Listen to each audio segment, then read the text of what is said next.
take a quick break. When we come back, we'll have our fall sports spotlight. Look back at the week it was for Seymour High School sports. You're listening to Seymour Football tonight on The Buzz 99.3 WCCB. New Legacy understands the importance of securing your future, and we are ready to serve you at either of our locations in Seymour or Scottsburg. Insurance isn't just about protection. It's about providing peace of mind and financial security for you and your loved ones. Whether it's safeguarding your business, home, or health, New Legacy is here to guide you through the process and ensure you have the coverage you need. Don't wait until it's too late to protect what matters most. Call today at 812-271-2000 or visit us to start building a legacy of security. When it comes to insurance, do what you do best and delegate the rest. To us at New Legacy. Make sure your heating system is ready for whatever weather winter brings. Whether it's a fall tune-up for your current system or installing a new one, Schneider's Plumbing, Heating, and Air, your local Bryant dealer, will do whatever it takes to keep your family comfortable this winter. With quality parts, reliable system, and advanced technology, they provide service you can trust. To schedule an appointment, contact Schneider's Plumbing, Heating, and Air. Bryant, whatever it takes. Watch for Jackson Live opening soon, both in Freeman Field. Bob Pointer Family Dealerships is the #1 pre-owned dealer in South Central Indiana and 17th in the entire state. Hello, this is JB Hackman. Bob Pointer not only sells pre-owned vehicles, we buy them too. Your car is probably worth more than you think. Get a cash offer in under a minute. Head over to bobpointergm.com/radio or stop by the dealership for an appraisal. Bob Pointer Family Dealerships, where we sell and buy pre-owned vehicles. Thanks and have a great day.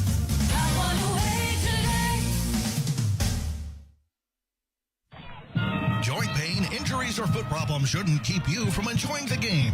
From athletic training to rehab to leading-edge surgical care, the specialists at Schneck Orthopedics and Sports Medicine help athletes of all ages get back in the game. And for quick injury relief, the walk-in clinic in our Seymour office is available Monday through Friday, 8:30 to 11:30 a.m. No appointment needed. Schneck Orthopedics and Sports Medicine, proud to be the official sports medicine and athletic training provider for the Seymour Owls.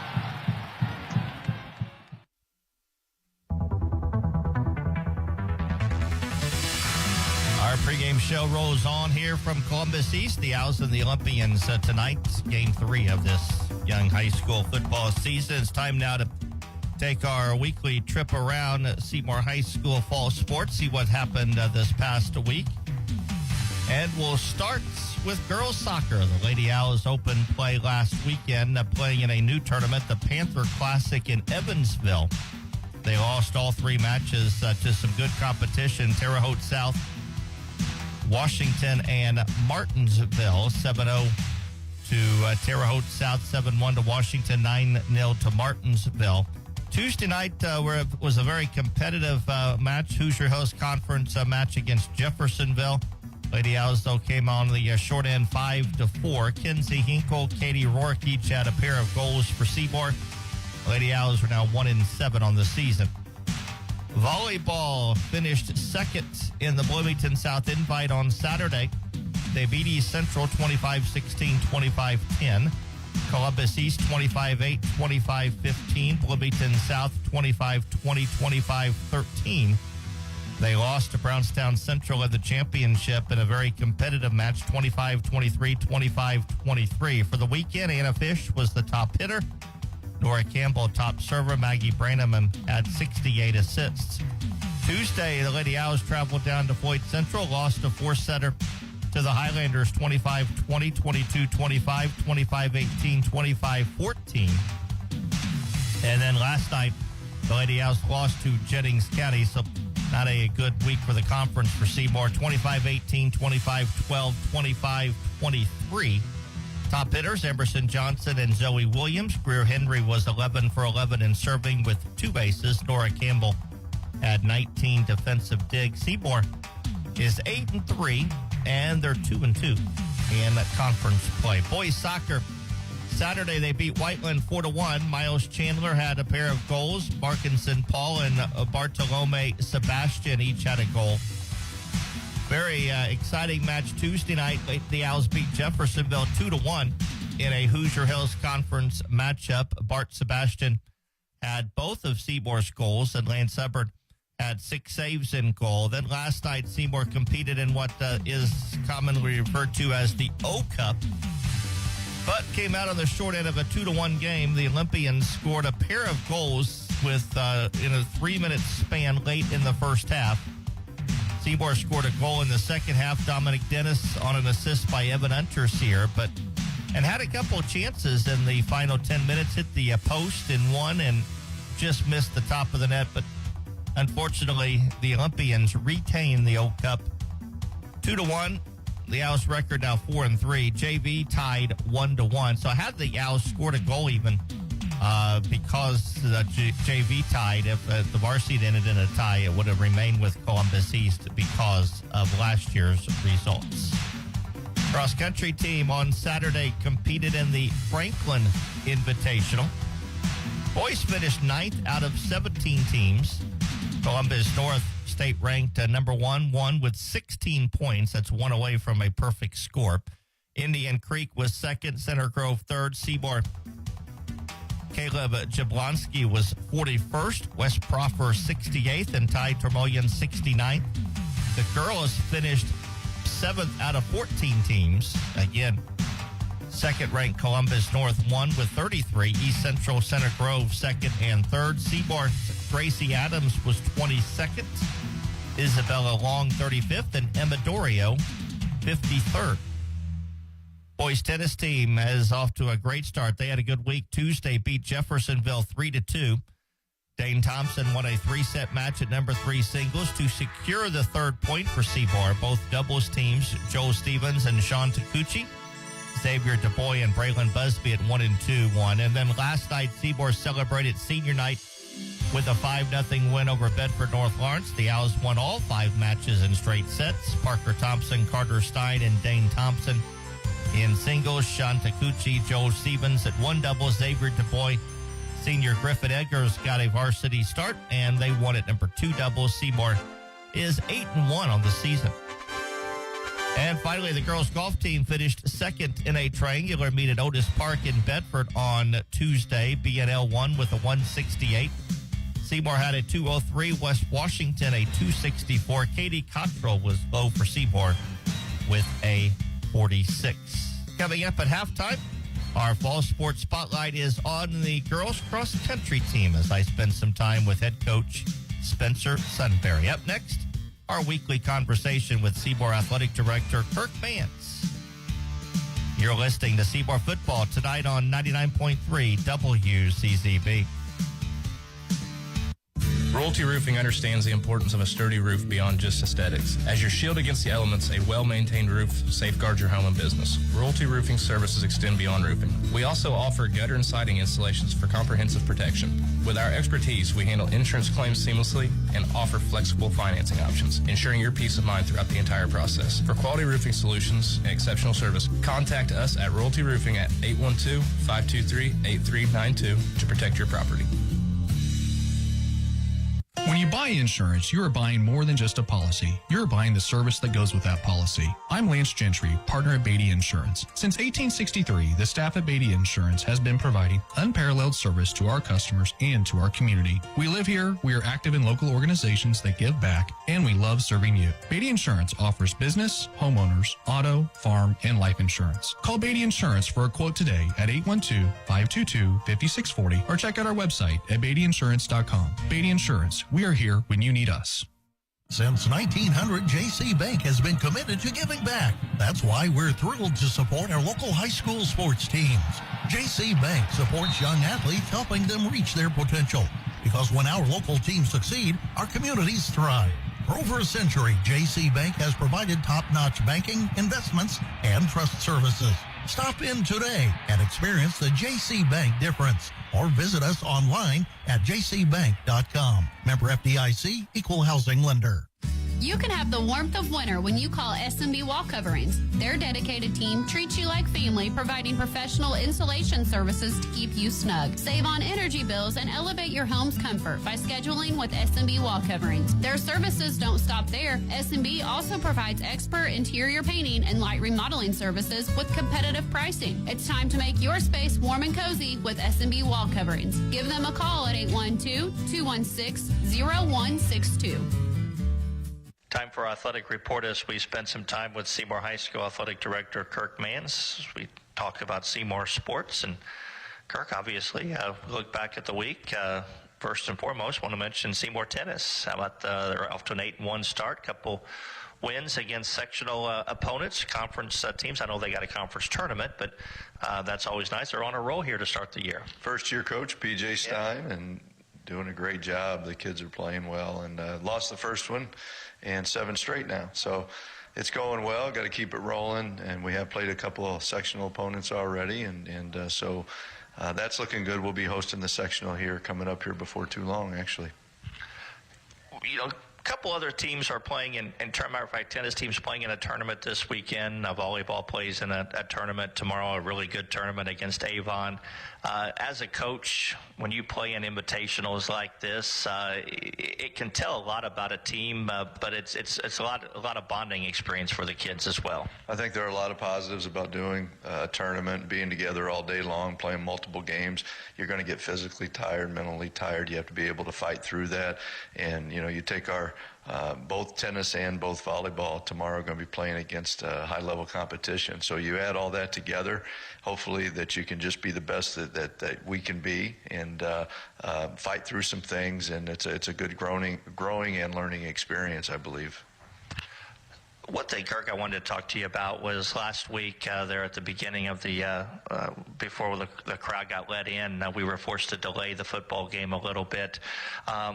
I just want to emphasize how incredibly lucky we are and fortunate to have a system here that protects everybody, and it kind of takes the decision out of everybody's hand. If that lightning siren goes off, unfortunately, there was no rain here, but still, it's within the range, and that it really just makes sure everybody stays safe. Well, it takes a lot of pressure off of the people who are going to have to make that decision if the lightning detection system isn't in place. And I'm still surprised when we go to schools and some schools that you would think would have them and don't, but it does exactly that. It takes it out of our hands.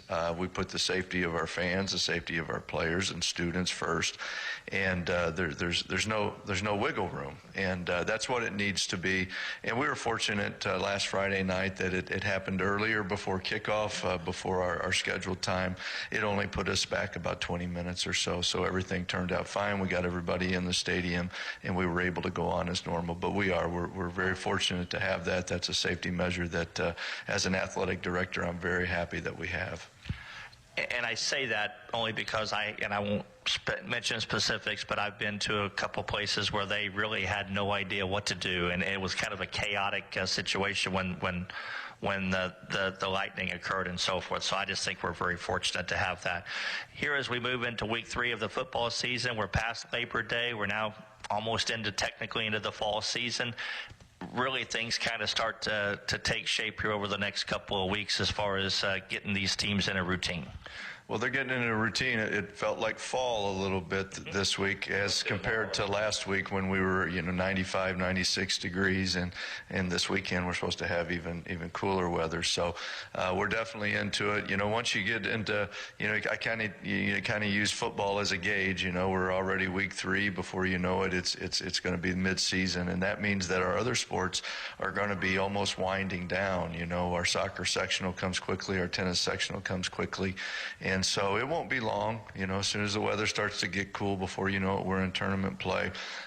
All our teams are in their routines and in their practice sessions and doing everything that they should be doing right now. So things are going well right now. We haven't had a ton of injuries. We haven't had any big ones, so to speak. We've had the normal, the normal turned ankles and the bumps and bruises, but we're doing well there. And I think all our teams are competing at a high level and always being the best that each team and each sport can be, and that's all you can ask for. Kirk, as always, I appreciate the time. We'll talk again next week. Go Owls. Up next, our scouting report on the Columbus East Olympians, including a conversation with their head coach, Eddie Vogel. You're listening to Seymour Football on 99.3 WCZB. Many companies already rely on SIHO Insurance Services to connect them with high-quality, innovative, and affordable health care. Hi, I'm John Sattler Jr. with Saiho Insurance Services. And not only do we provide flexible and affordable health benefit solutions for companies of all sizes, we also offer a wide range of products and services, including comprehensive third-party administration, fully insured plan options, and a local support staff, among many others. Let our local team help your employees navigate their healthcare needs today. Call us at 812-378-7070 or visit saiho.org today. Practice makes perfect, and the People's Bank offers an account to help students learn about banking and finances. We offer a hometown checking account that is designed to help students manage their money with ease. Whether they're in high school or starting college, this account is a learning tool they can't afford to miss. Stop by one of our offices in Brownstown, Crothersville, or Seymour and ask about this great hometown checking account. The People's Bank, member FDIC. You can count on us. Back at Columbus East as our pregame show continues. Time now for our scouting report on the Columbus East Olympians. 0-2 on the year, but they have played two great opponents, both are which 2-0. Bloomington South Week 1 lost 27-6, so they were shellacked last week to their city rival Columbus North 42-0. They're coached by Eddie Vogel. He's in his fourth year as head coach of Columbus East. Of course, he was an assistant coach under Bob Gaddis for a number of years. Had a chance to talk with him earlier this week about his ball club. Here was our conversation. Well, Coach Vogel, first of all, thanks for taking the time to talk with us tonight. Obviously, 0-2, not off to the start you would have wanted, but I look at the competition, two good teams, talk about how your ball club, how you, from your standpoint, how you felt your ball club competed in your first two games this year. Well, I felt like we competed obviously much better week one than we did week two. We spent a lot of time talking to these guys about, starting 0-2. It's all like a feeling of 0-2. We knew we were going to kind of, face some stiff competition week one and week two, and it's really not the record. We there's a possibility we knew we'd possibly be 0-2. Obviously, that's never what you plan for, but how you're 0-2, I think, is the big thing, and we know that we've got to compete better for 48 minutes, which we've not done yet. What have you seen from your ball club, Coach, in the first 2 weeks that you've been pretty pleased with? Well, I thought we made a pretty big improvement from our scrimmage to week one against Bloomington South. In the passing game and running game, we went backwards a little bit last week against a really good Columbus North team. But I think we're a young football team again this year, and so we knew there were going to be some growing pains, and guys are going to have to kind of grow up. And we've told our guys that really nobody cares that. We got several sophomores playing. Nobody really cares that you're a sophomore. You can't be a sophomore, right? You got to end up being a Friday night player. So for us, our focus is really on improvement from week to week, and those guys gaining confidence on Friday nights. And so we've got to try to get back to doing that and building some consistency and some positive thoughts in our guys. Yeah, Coach, you mentioned the fact that you are a young ball club, and I look, Seymour obviously replaced all five of their offensive linemen, but I look at your offensive linemen. You start three sophomores, and anytime you have to start new people on the offensive line, it's a big jump from whatever ball they play to varsity ball, isn't it? Oh, 100%. It's you got guys that at this point last year were playing on the freshman team, right? And now they're jumping in and playing against guys that are pretty seasoned veterans, right, of high school football. So. I think Seymour and us are both kind of in the same boat.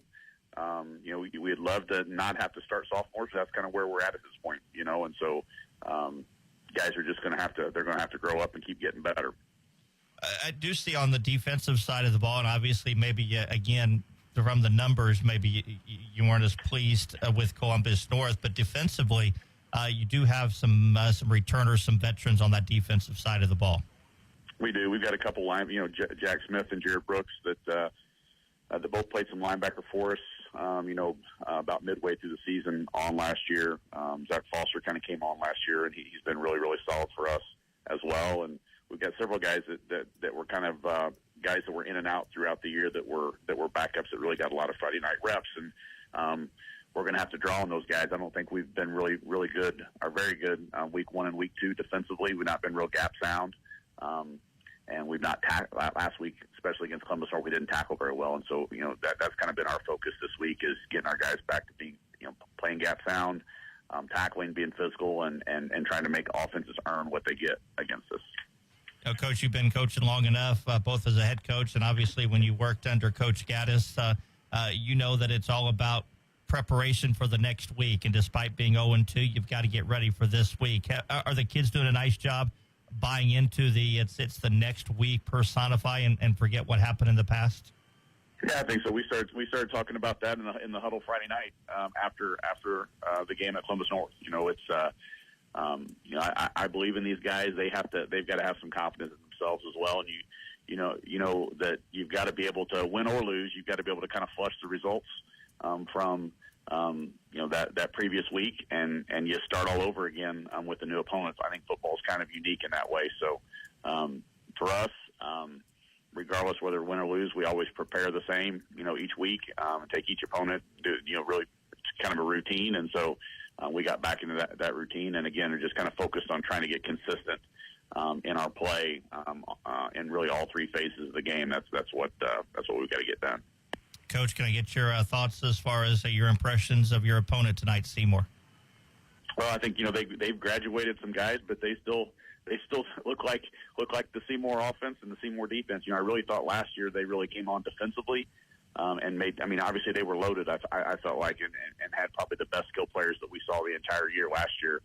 With all the receivers that they've got, and they got a couple of those guys back in Johnson and Shelley, and I think their quarterback does a really good job. Their backs run hard. I think their O-line does a good job. And then, like I said, defensively, I thought they got a lot better from when we saw them week 3 to when we saw them in the sectional. And they've got some of those guys that are back and returning, and you can tell it. So, they're a solid football team that really, I think, ran into a Jeffersonville team that had a couple stud receivers that really just kind of got them there at the end. But I thought they played really well, really against Greenwood and against Jeffersonville.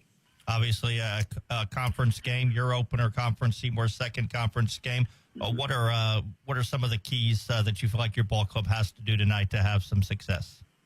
We've got to be able to run the football and throw it obviously at a higher clip than what we did against Columbus North last week. And then defensively, like we talked, being gap sound, we've got to be able to tackle and really make Seymour kind of earn what they get. We know they've got some good skill players, and they're going to be able to, Jalen is going to get the football at key moments, and sometimes you can be in great position. He's just going to make a play, over you, and so our guys have just got to be able to be disciplined and make Seymour kind of earn what they get on the offensive side. And then we got to play hard. Coach Eddie Vogel, Columbus East head coach. Always a pleasure, Coach, to talk with you. Thanks again for the visit. Thank you. The Owls won both meetings last year against Columbus East. Regular season, Seymour won 41-26, and sectional opening round, the Owls were successful 39-20. Seymour has won 3 out of the last 5 meetings. Of course, back in 2022, the Owls snapped the Olympians' 97-game Hoosier Hills Conference winning streak, which was a game at Bullitt Stadium. Sagrins, Seymour 138th overall. Columbus East is 162nd overall. The Olympians have the series edge in the last 35 years, 24-16. Of course, that goes back to the long winning streak. East had won 22 straight against the Owls before Seymour beat them. And I beg your pardon, 22 regular season games against the Owls. Seymour had beat them in the sectional back in 2001. So looking forward to a matchup tonight. Hoosier Hills Conference rivals Seymour and Columbus East. We'll take a quick break. When we come back, our coach of the week is Mike Dow. He's the special teams coordinator, plus he coaches wide receivers. We'll talk with Coach Dow after this timeout. You're listening to Seymour Football tonight on 99.3 WCZB. Have you recently reviewed your home and auto insurance policies? Do you have adequate coverage in place? We at Stahl Insurance are here to help. Come see us at our new location, 211 North Chestnut Street in Seymour. Our agents Shane Tremoyan, Jennifer Skidmore, Nathan Newkirk, Ben Stahl, and Chris Stahl can help evaluate your current policies and make sure proper coverage is in place. That's Stahl Insurance at 812-524-0692 or come see us at 211 North Chestnut Street across from City Hall. Royalty Roofing understands the importance of a sturdy roof beyond just aesthetics. As your shield against the elements, a well-maintained roof safeguards your home and business. Royalty Roofing services extend beyond roofing. We also offer gutter and siding installations for comprehensive protection. With our expertise, we handle insurance claims seamlessly and offer flexible financing options, ensuring your peace of mind throughout the entire process. For quality roofing solutions and exceptional service, contact us at Royalty Roofing at 812-523-8392 to protect your property. Why should everyone have an annual eye exam? Various diseases can be detected early through a comprehensive eye exam. At Connor Smith Eye Center, the doctors look for signs or symptoms for various diseases, not just for the eyes. Through an eye exam, you are able to detect diseases such as high blood pressure, diabetes, heart disease, tumors, and stroke. Do not delay. Call Connor Smith Eye Center today for an eye exam. 812-524-3937. See your future clearly. UTB Protection offers top-tier traffic solutions and serves as your ultimate partner for smooth and safe traffic flow. As a trusted full-service traffic safety expert, they handle everything from flagging busy work zones to road closures for events and even assist with emergency response traffic management. Their expertise extends to designing strategic and efficient routes for any scenario. Count on UTB Protection's unmatched dedication to traffic safety. Connect with them at utbsafety.com or call 812-271-2100. UTB Protection, your premier traffic safety partner. Our coach's interview tonight is with Mike Dow. Mike is the running backs coach and special teams coordinator.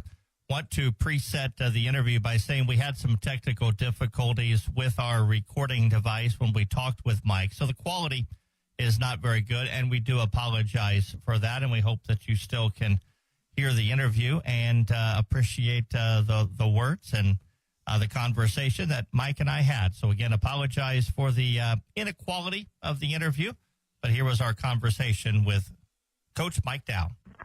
Our Coach of the Week is Mike Dow. As we continue here on our pregame show, Mike is coaching running backs and is also the special teams coordinator for the Owls this year. And, Mike, obviously, as we sit here now at 1-1, and before we talk about this particular season, you kind of done a little bit of everything here with the football team. Running backs, I know last year I think you were with the receivers.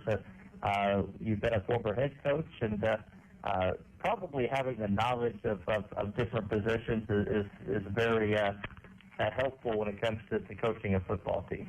Yeah, that started a long time ago with Coach Dick Bellahan from Ben Davis, and I'd go work summer camps, and he'd say, "Hey, you're going to work this position." And I was like, "Coach, I didn't play that position, or I don't have any idea about that position." He goes, "Well, you'll have to know when you're a head coach." And so it's funny what you learn when you're not really trying, if you will. And I thank him for putting me in that kind of position and learning all the positions, and it helps out with the club being able to you can see and identify, and you can help kids in their position, even though it may not be that group that you're coaching. Talk a little bit about your position this year as far as running backs. I've got a couple that rotate. Nick Wheeler, who obviously has some varsity experience, and Trayshawn Hawkins.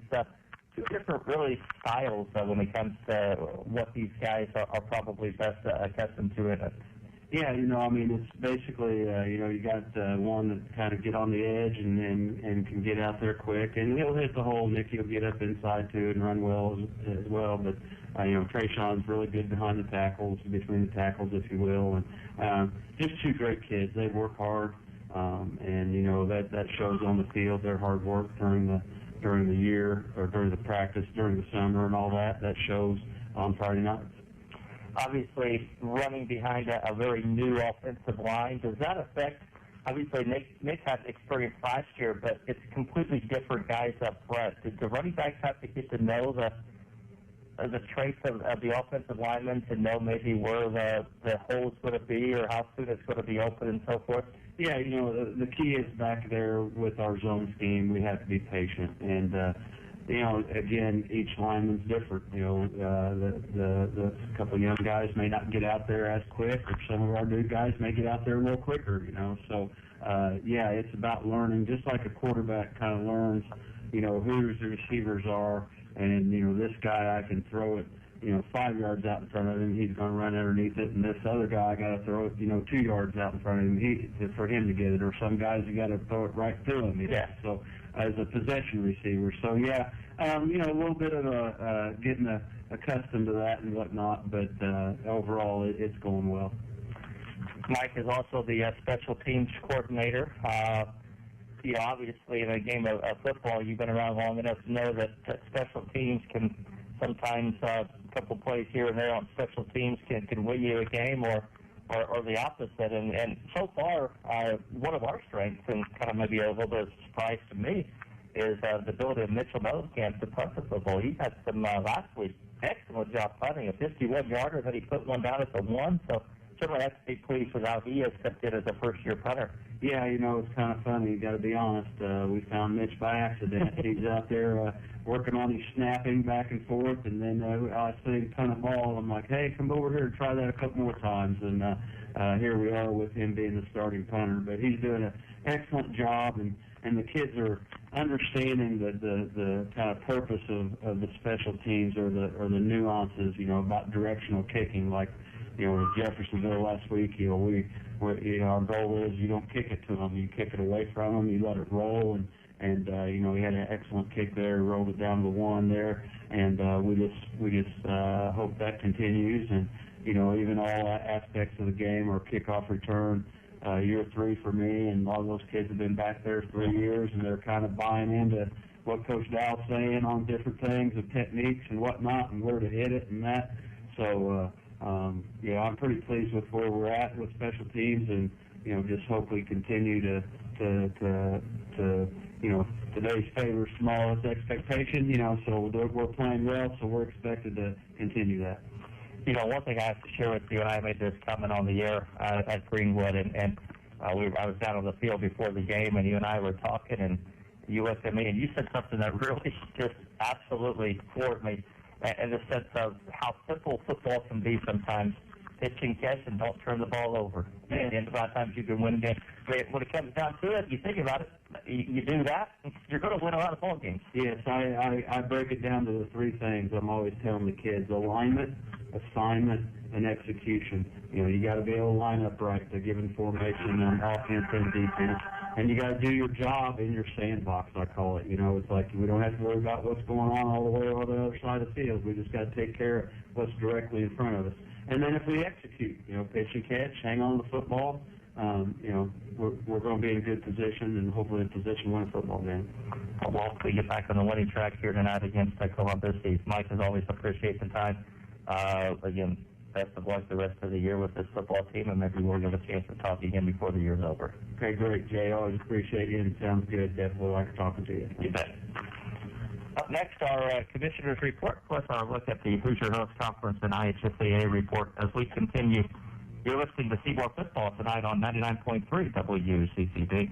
Hi, I'm Vanessa with New Legacy. We are committed to providing payroll, taxes, and accounting services that instill confidence in your business operations. With convenient locations in Seymour and Scottsburg, New Legacy is right here in Southern Indiana, ready to support you every step of the way.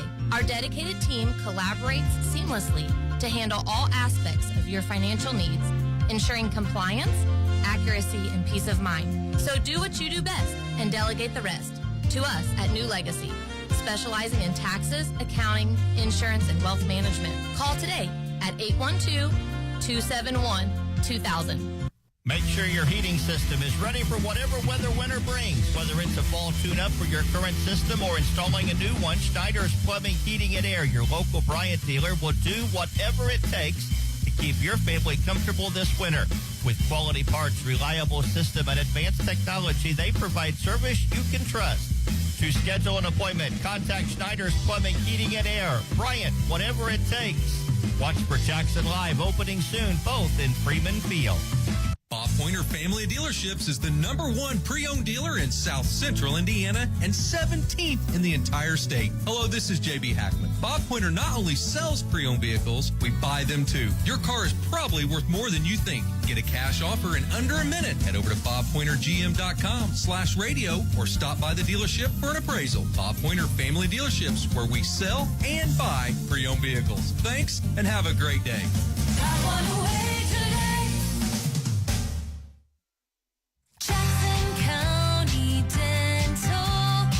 It's time to put a sparkle in your smile with Jackson County Dental in Seymour. Picture this.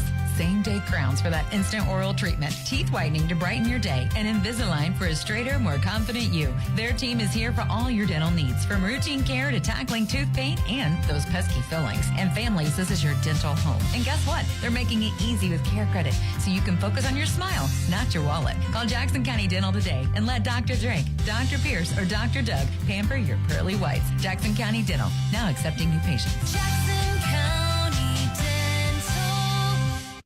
It's time for the Commissioner's Corner, an exclusive weekly conversation about Indiana high school sports with the Commissioner of the IHSAA, Paul Neidig. Now for an up-to-the-minute report about what's happening in the constantly changing world of high school sports, here's Coach Bob Lovell with Commissioner Paul Neidig. Welcome back, everyone, to our weekly conversation with the Commissioner of the IHSAA, Paul Neidig. And Commissioner, blaming you on the bad weather last week for football. It was one of those crazy nights, and I think it's always appropriate on those kinds of nights to review with everyone the specific protocol on inclement weather, specifically lightning and thunder, because we had a lot of it last week. We did, Coach, and there's certainly specific guidelines put out by the National Federation of High Schools dictate when we must shut a game down when we see lightning, and also gives us a standard to use when we can begin. And, at the end of the day, we have to come back the next day or we got to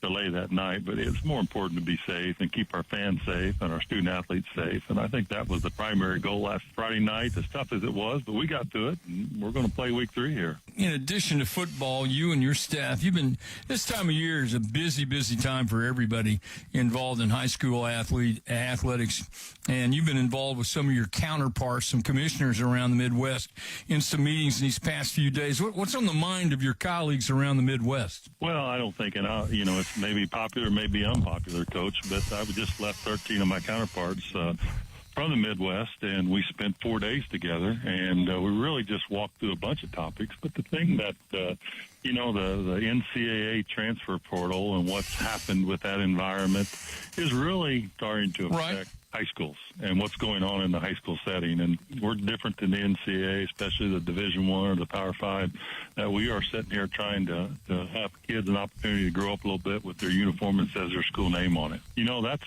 something that everybody has on their mind right now because, an individual parent, I understand their focus on their kid only, but what they forget about is there's a student athlete that's not involved in the process when we do a transfer that doesn't have a voice in the room, and we always have to be worried about displacement also. But that and, finances, and we talked about how tournaments are structured, and there's just a whole litany of topics. We saw some software development people are using to align tournaments, success factors, and one thing I can tell you, Coach, is nobody's got it completely figured out. Everybody continues to try to adjust and make it work for their state, and there's always nuances that are different, and Indiana's no different. You also now kick off your annual statewide tour, talking to athletic directors and principals around the state. I know, number one, it's great to be out there to visit with your colleagues.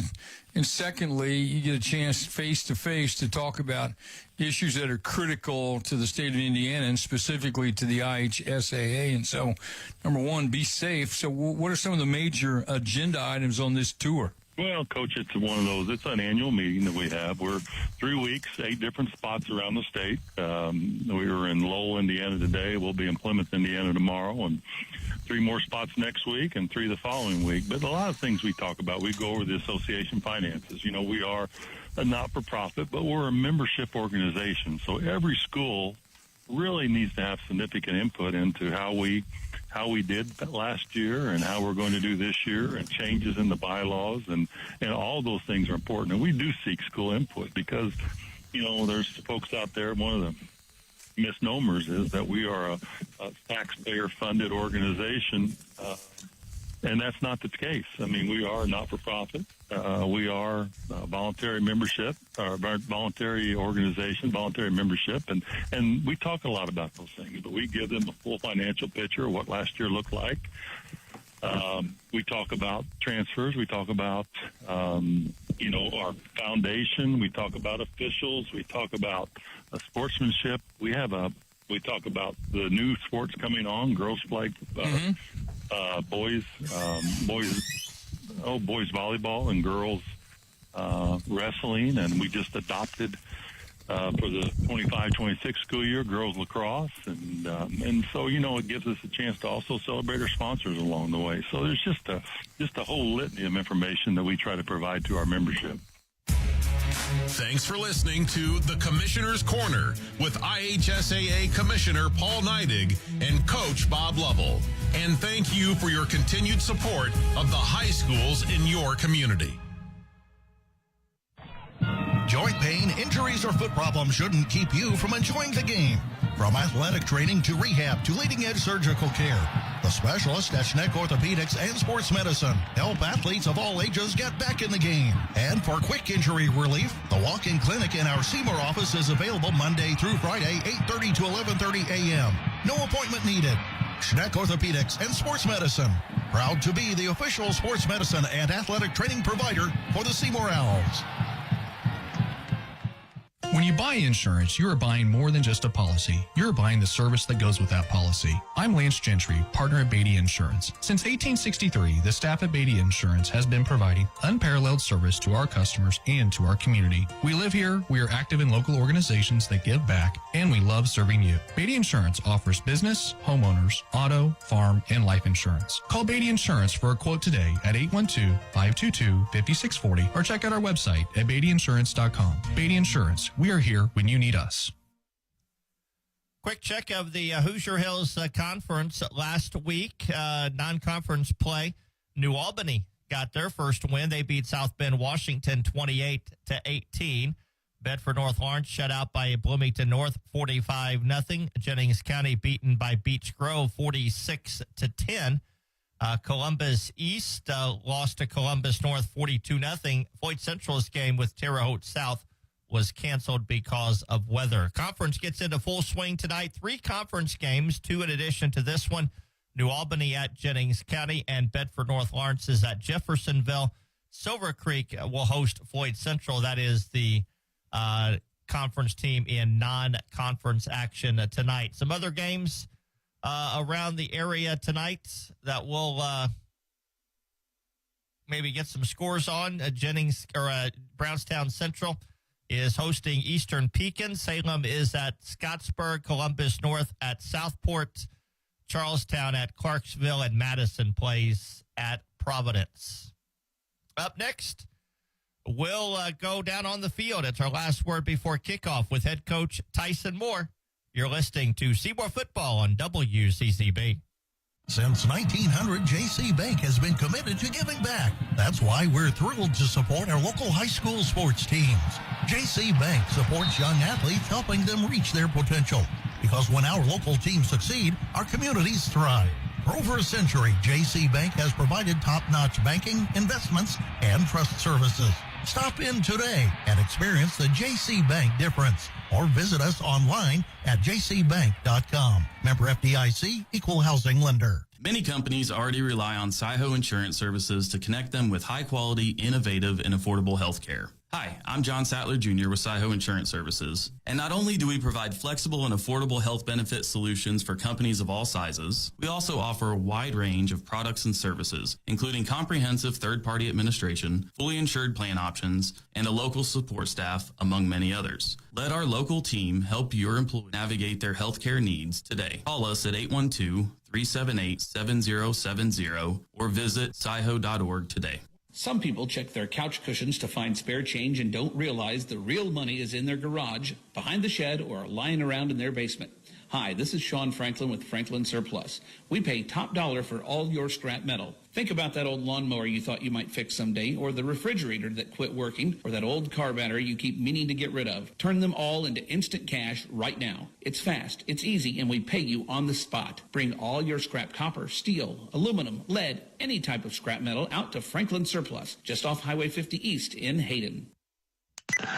Down on the field, it's the last word before kickoff as the Owls get set to take on Columbus East here tonight. Talking with head coach Ty Seymour. Coach, obviously, the week of practice, bouncing back after a tough loss last week. You said last time on the coach's show you've been really pleased with how the kids have bounced back this week. Yeah, I think we've responded quite well, actually. So I'm excited to see how we come out and play tonight.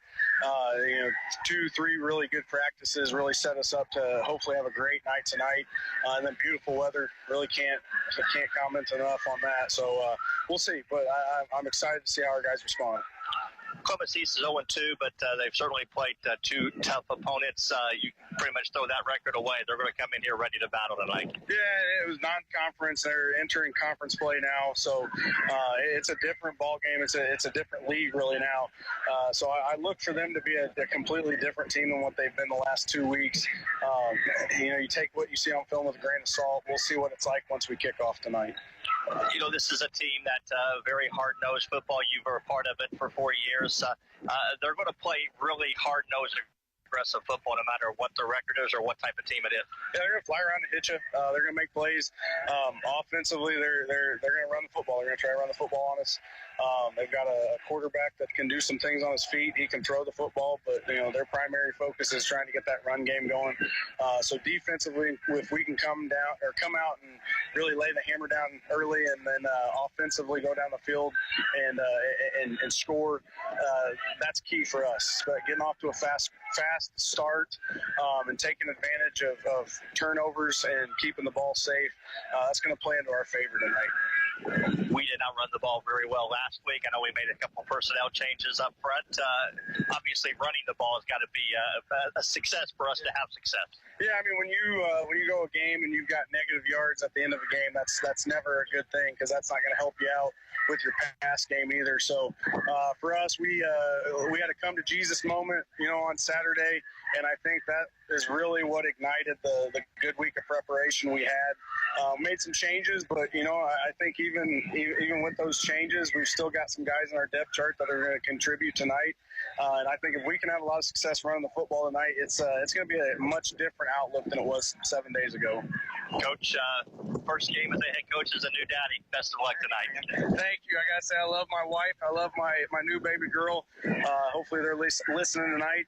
But hey, we're gonna go out. We're gonna be tough, hard-nosed Owls, man. Go Owls, baby. And those are comments from new daddy Tyson Moore as we talked with him before the game. Back here at Columbus East, we are set for kickoff along with Lance Hubbard and Jeff Claycamp joining me again tonight. Jeff, thanks for being here. Good evening to you. My pleasure. I enjoyed last week and looking forward to a good football game tonight. The Owls won the toss, elected to defer.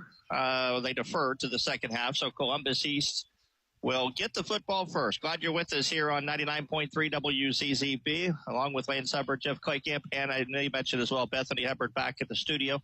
She got called in last minute to run the duties for us back there about tonight. So we got to give a special thanks to her. Family affair. It is. You're part of the family. That's right. Jeff Claycamp Hubbard tonight. Yes. Well, I have a brother named Jeff Hubbard. So there you go. There you go. Adrian Medina has it teed up at the 40-yard line. Columbus East back deep is Cam Heron and Keaton Lawson. Medina puts the foot into it. It's an end-over-end kick that'll sail into the end zone. Did it go out of bounds, or did it go through the end of the end zone? They're going to throw the flag, and apparently it did not make it across the pylon, so it's a out-of-bounds kick, and Columbus East will get it up at the, 35? Yep. Is that where they get it? Well, that was close. It sure was. I thought it had gone into the end zone. I did too. I was going to say tonight's game may come down to some special teams play, so we'll see what the impact is with special teams. Again, I thought that was in the end zone, but obviously they've got a better look than us. Quarterback is Kyson Villarreal. He's a 5'9", 225-pound junior. The running back is Thomas Hoppy, a 5'11", 200-pound senior. Tell you what, Villarreal, he looks like a linebacker. Yes. I don't know which one's the quarterback, which one's the fullback. The hand is to Hoppy, and he will get very little yards. He gets it up across the 35-yard line, a 1-yard pickup. Looks like Jackson Brock got up from the bottom of the stack. A host of white jerseys in there as well. Yeah, Jackson closed on that very quickly. He was standing about 15 yards off the ball and made the play at the line of scrimmage there. Yeah, you don't see it very often. Villarreal listed at 225 and the running back listed at 200. Quarterback is usually it's flipped. Is more than the running back. But Villarreal is in the shotgun. And again, Hoppy back there with him. And the Owls, I believe, jumped off sides. Villarreal kind of took a hard count, and that caused the Owls to jump into the neutral zone. That'll cost them 5 yards. And it'll bring up a 2nd down and 4 as they'll move it up to the 41-yard line. Yeah, it's a thin line. You want to get a good jump, but you also have to watch that football, watch that man across from you. So, again, they line up with spread formation, 2 receivers to either side. Hoppy is right next to Villarreal. Back to throw. Wants to go deep. He will launch it down for Lawson. Keaton's got it. But was he inbounds? He sure was. I think so. Lawson, the reception coverage over there by Devin Jackson. And the Olympians will have it 1st down at the Seymour 31-yard line. You know, that long ball's kind of been our Achilles heel this year so far. 28-yard pass play that time from Villarreal to Lawson. And again, the lineup. This time they'll put a tight end to the right. Same formation in the backfield. Villarreal is going to keep it around right in, and he will get it across the 30 down to about the 27-yard line. We'll give it 4 yards. Jackson Brock again in on the stop for the Owls. You know, normally when a safety makes a tackle, it's a bad sign. But when they're coming up strong like that, hard on the run, it's a good sign for us. It seems like we're doing a pretty good job stopping the run so far. 2nd down and 6. Ball resting at the Seymour 27. A 28-yard pass play set the Olympians up in this position. Villarreal in the shotgun. Hoppy next to him. Back to throw as Villarreal looks. Wants to go deep, this time on the left side. Pass is caught, and for a touchdown, Cam Herron. Single coverage out there with Aaron Holt on the coverage, and that was a beautiful throw by Villarreal as he goes 27 yards. Cam Herron on the touchdown catch. And just like that, the Olympians on the board 6-0 with 10:22 to play, and that was easy. Yes, that drive was a little too easy. Again, the long ball hurt us a little bit here, so hopefully we can tighten that up a little bit. Kicker for the Olympians is Christian Guerrera. Looks like he's a left-footed kicker. There's the snap. Ball is down. Kick is a short kick, but it's going to have enough to get over the crossbar, and it's good. On the Bob Pointer Family of Dealership scoreboard, 10:22 to play 1st quarter. Columbus East 7, Seymour nothing. Back in 30 seconds, you're listening to Seymour Football. You can have the warmth of winter when you call S&B Wall Coverings. Their dedicated team treats you like family, providing professional insulation services to keep you snug. Save on energy bills and elevate your home's comfort by scheduling with S&B Wall Coverings. Their services don't stop there. S&B also provides expert interior painting and light remodeling services with competitive pricing. It's time to make your space warm and cozy with S&B Wall Coverings. Give them a call at 812-216-0162.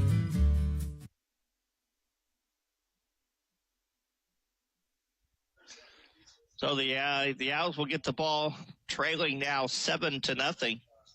Drive went 65 yards, 4 plays, a minute 38 off the clock, and Columbus East has a 7-0 lead. The place kicker is Christian Guerrera, and he has it teed up at the 40 back deep for the Owls. So it looks like Jalen Johnson is back there along with Aaron Holtz. Question is, Logan Shelley maybe a little banged up after last week, so I don't even know if Coach wasn't sure last night if he was going to be able to go, so obviously he's not. Johnson on the return right up the middle, and he'll take it across the 40-yard line, so a nice return. Although, yes, he is coming into the game, so they're just taking him off the kickoff duties, kickoff return. Johnson's return up to the 42-yard line, and the Owls will take over 1st and 10 as Mikey Wright will lead his team out. Looks like Devin Jackson will be in as one of the wideouts. He'll line up to the right, as will Shelley and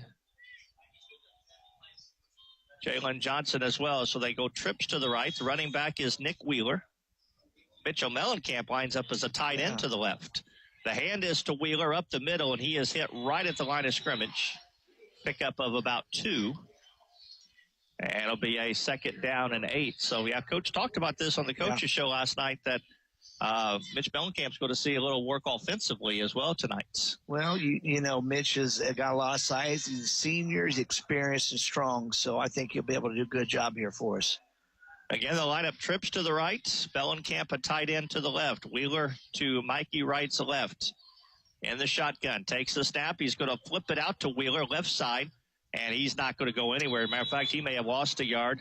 He actually did. Lost a yard back to the 44-yard line, where it'll bring up a 3rd down, and we'll call it 3rd and 8 for the Owls. And right off the bat, Coach wanted to be able to run the ball a little bit better, but so far, nothing there. That's an outside zone play where your linemen have to reach, try to get to that outside shoulder to get them hooked, and we just did not do a good job of also getting to the second level, which are your linebackers. So we need to make an adjustment there. Clock stopped, 9:39 to play first quarter. The Olympians in front 7-0. 3rd down and 8. Mikey in the shotgun. Takes the snap. He rolls to the left. He looks downfield. Nobody open. Now he finally gets there, and it's a 1st down catch, nice and I believe it was Logan Shelley on the catch. Boy, that was a nice job by Mikey Wright to roll out, and the offensive line to give him time, because he had a lot of time to look downfield. And then thirdly, Logan Shelley finding the sticks, having the awareness to go beyond the 1st down stick there and get the 1st down on the catch. So that's a 9-yard completion, needed 8. 1st down for the Owls. So 1 for 1. We're 100% on 3rd down completions right now. Ball into Columbus East territory at the 48-yard line. This time they'll go trips to the left and a single to the right. Shelley goes in motion. Alex Milliken in at one of the receivers. Mikey back to throw. He's going to throw it intended for Jalen. Oh, what a catch by Jalen Johnson. It's only an 8-yard catch, but that was a circus catch. He went high into the air and grabbed that one-handed. Yeah, that one will be a highlight film catch. Absolutely. 7-yard pass play. That might be the best 7-yard pass play we'll have all season. Wow, what a catch. I thought the ball was going to sail, to be honest with you. Well, it's probably normal. Probably anybody else it would have. My athleticism certainly. 2nd down and 3 at the 41-yard line. This time 2 receivers to the left, 1 to the right. The hand is to Wheeler. He tries the right side, and again, there is nothing there. He's going to lose a yard and bring up, actually lose 2 yards, and I'll bring it back to a 3rd down and 5. Yeah, that's a little mesh play where the quarterback can pull it if he sees the right read there. Maybe they'll see the read here and run a little bit of QB sneak with that. Clock moving with 8:20 to play as Mikey gets the sign from the sideline. Milliken and Johnson will line up to the left. Devin Jackson and Logan Shelley out to the right. Mikey in the shotgun, back to throws, got some time. Steps up, now he gets pressured out, and he throws it low, intended for Johnson. And it'll bring up a 4th down. Had time initially, and then the coverage broke down, and good coverage by the Columbus East secondary. Yeah, that pressure was a coverage pressure. You've heard of coverage sacks, where basically the corners and the safeties are covering the receiver so much to where it holds up the time and they get a sack. Well, that was a coverage, basically pressure because of the good coverage. Mitchell Mellencamp is in to kick it away, and before that takes place, Columbus East is going to call a timeout. We'll step aside for a 30-second break.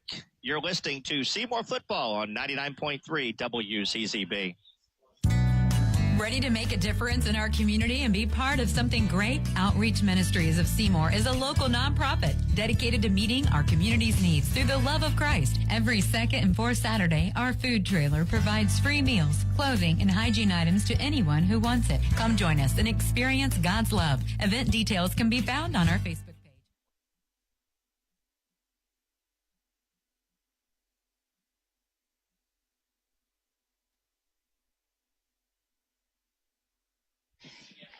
Back here at Columbus East, where the Owls will have a 4th down, and they will punt it away. East had to call timeout. 7:57 to play. First quarter, the Owls trailing Columbus East 7-0. Hopefully we can get a good punt here and pin them back in the single digits here.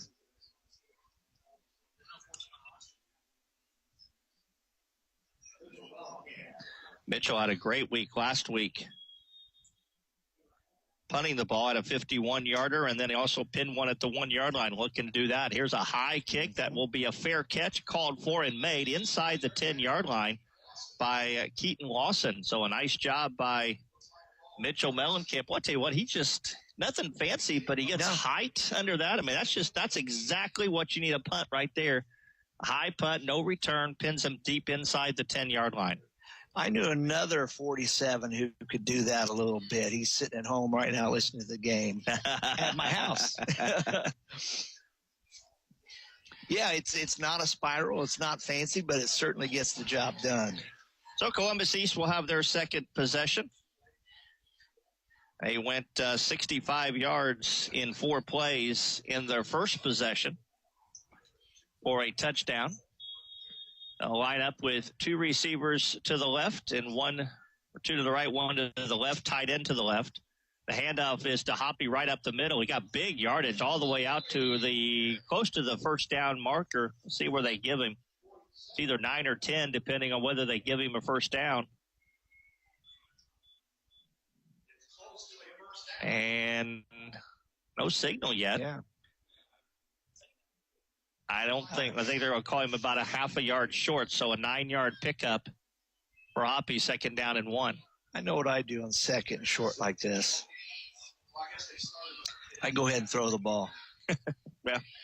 They're deep in their own territory. Yep. But 2 receivers to either side. Villarreal lines up in the shotgun, takes the snap. He is back to throw. He wants to launch it up the field, and there's going to be a penalty. Yep. The ball is caught anyway, and it's going to go for a touchdown.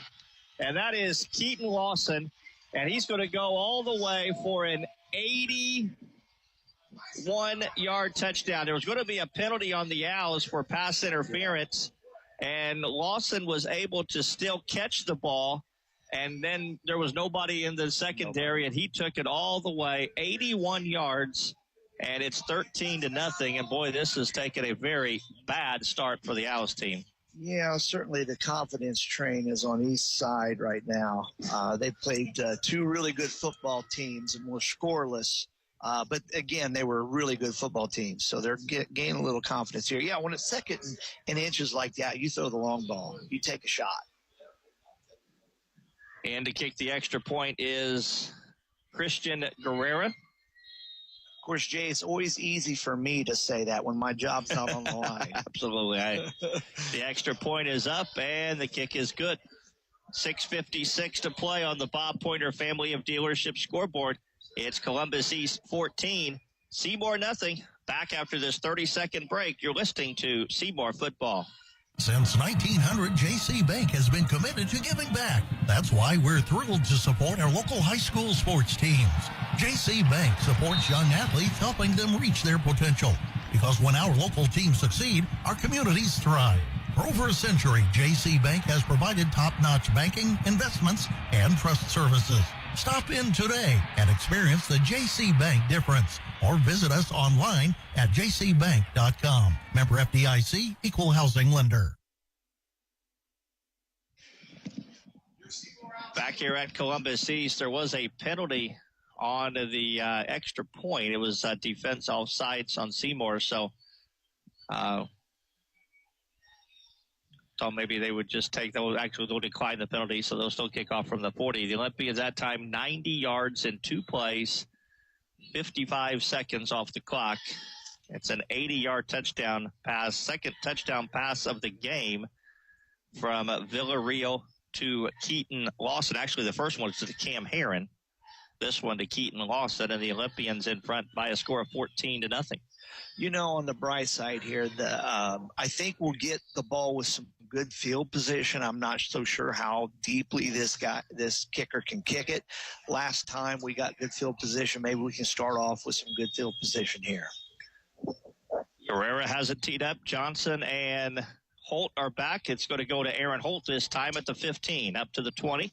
Gets it up to the 30, to the 35, to the 40. Drags a couple orange jerseys up to the 45, so good field position again, as it's a 30-yard kickoff return, and the Owls will set up shop 1st and 10 at the Columbus East 45-yard line.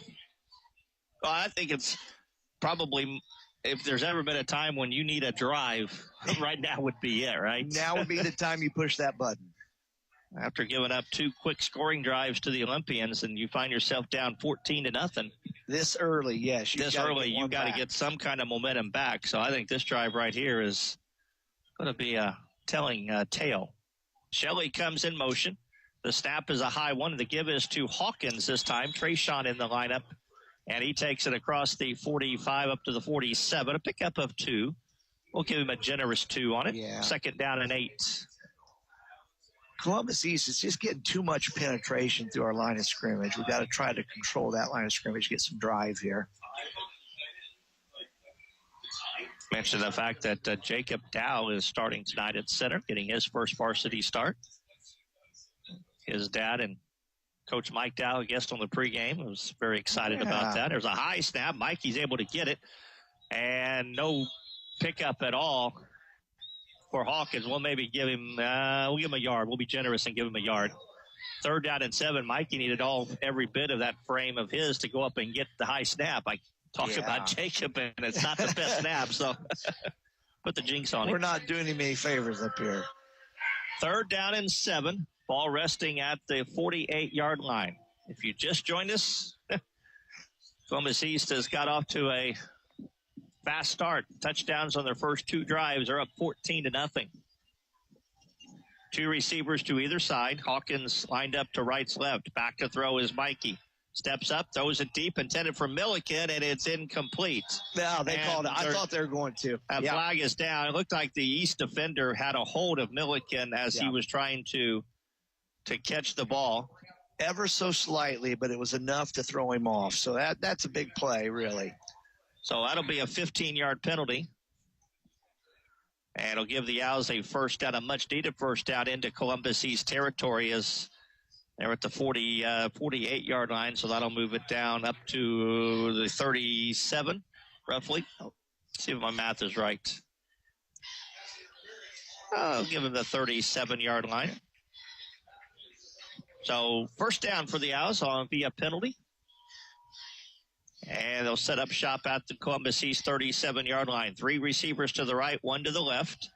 Right has Hawkins to his right. The snap, Mikey throws a screen pass to Shelley. Logan tries to find some room and will get none. Nice play over there by Foster defensively for the Olympians. Zach Foster, who also is the backup quarterback and played quarterback for the Olympians as a sophomore.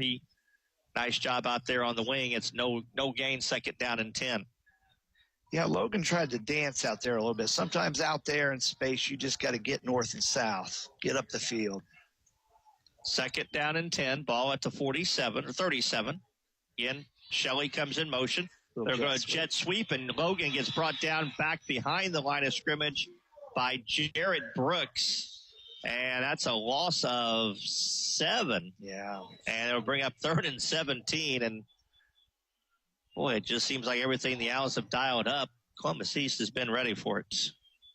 Yeah, there's some success with jet sweeps. My son Connor and I, we're not fans of jet sweeps, but they certainly can be successful.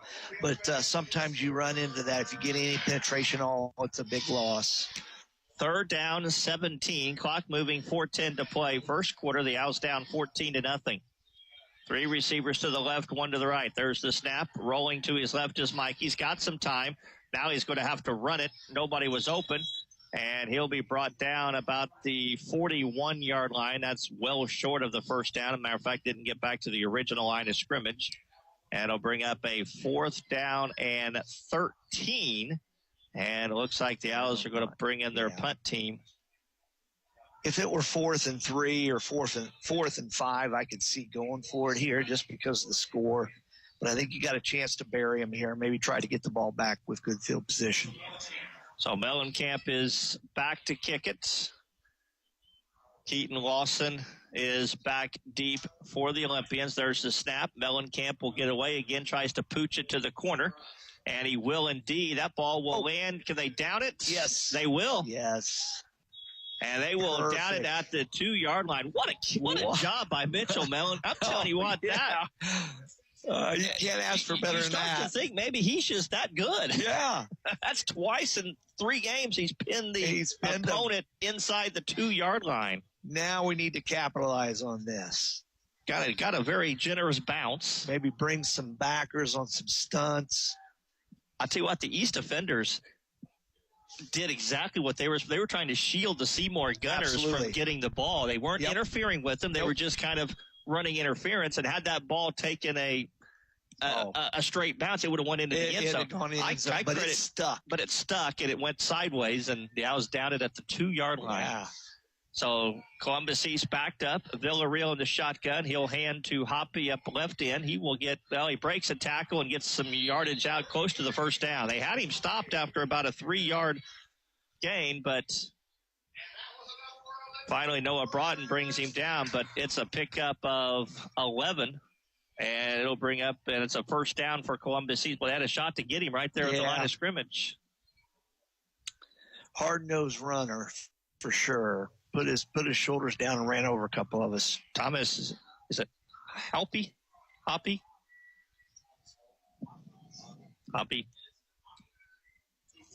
Hoopy. Okay, thank you.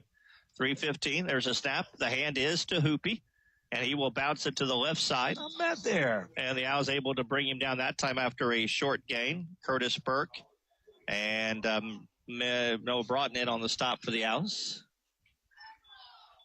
Second down and 7. Pickup of 3 there. Less than 3 minutes to play. Here in the first quarter, the Olympians up 14-0. This time they'll line up 2 receivers to the left, 1 to the right. Villarreal has Hoopy in the backfield with him. Pistol formation. Villarreal back to throw. Rolls out left. He wants to launch it again deep. And this one is going to be incomplete. Good coverage there. Very good job. Devin Jackson on the coverage for the Owls, and he had Keaton Lawson covered. Really nowhere for Lawson to go. And, well, they're not making any secrets on where they want to throw the ball. They're airing it out, just throwing it deep. Yeah. Of course, you saw that film at the end of the game last week, and that's a good choice. Film does not lie. Of course, mentioned the fact that former Seymour player Trent Hillenberg is the offensive coordinator for the Olympians, and former head coach Jeff Ritchie is the quarterbacks coach for the Oaks. They're in good hands, I can tell you. This time, Villarreal rolls to the left. Today, he's going to run it up the middle, and he will break a tackle. And he is not easy to bring down. As Will Mahoney able to bring him down, and Noah Broughton as well. But it'll bring up a 3rd down for the Olympians. Actually, 4th down. You're right. Bring up 4th down, and the Owls will force a punt. Almost looked like that he wanted to hand that off. Yeah. And maybe Hoopy went the wrong. They were trying to sneak a run play. Yeah. Although there was a wideout way down the field, so I'm not sure what they were doing there, whether there's a broken play or something like that. Cam Shelley into punt for the Olympians. Alex Milliken back deep. There's the punt. It's an end-over-end kick that hits at the 50. And it's Aaron Holt bobbled it and then falls on it. Well, he saved the Owls probably about 10 yards by picking it up, but he bobbled it for a moment, but then was able to fall down on it.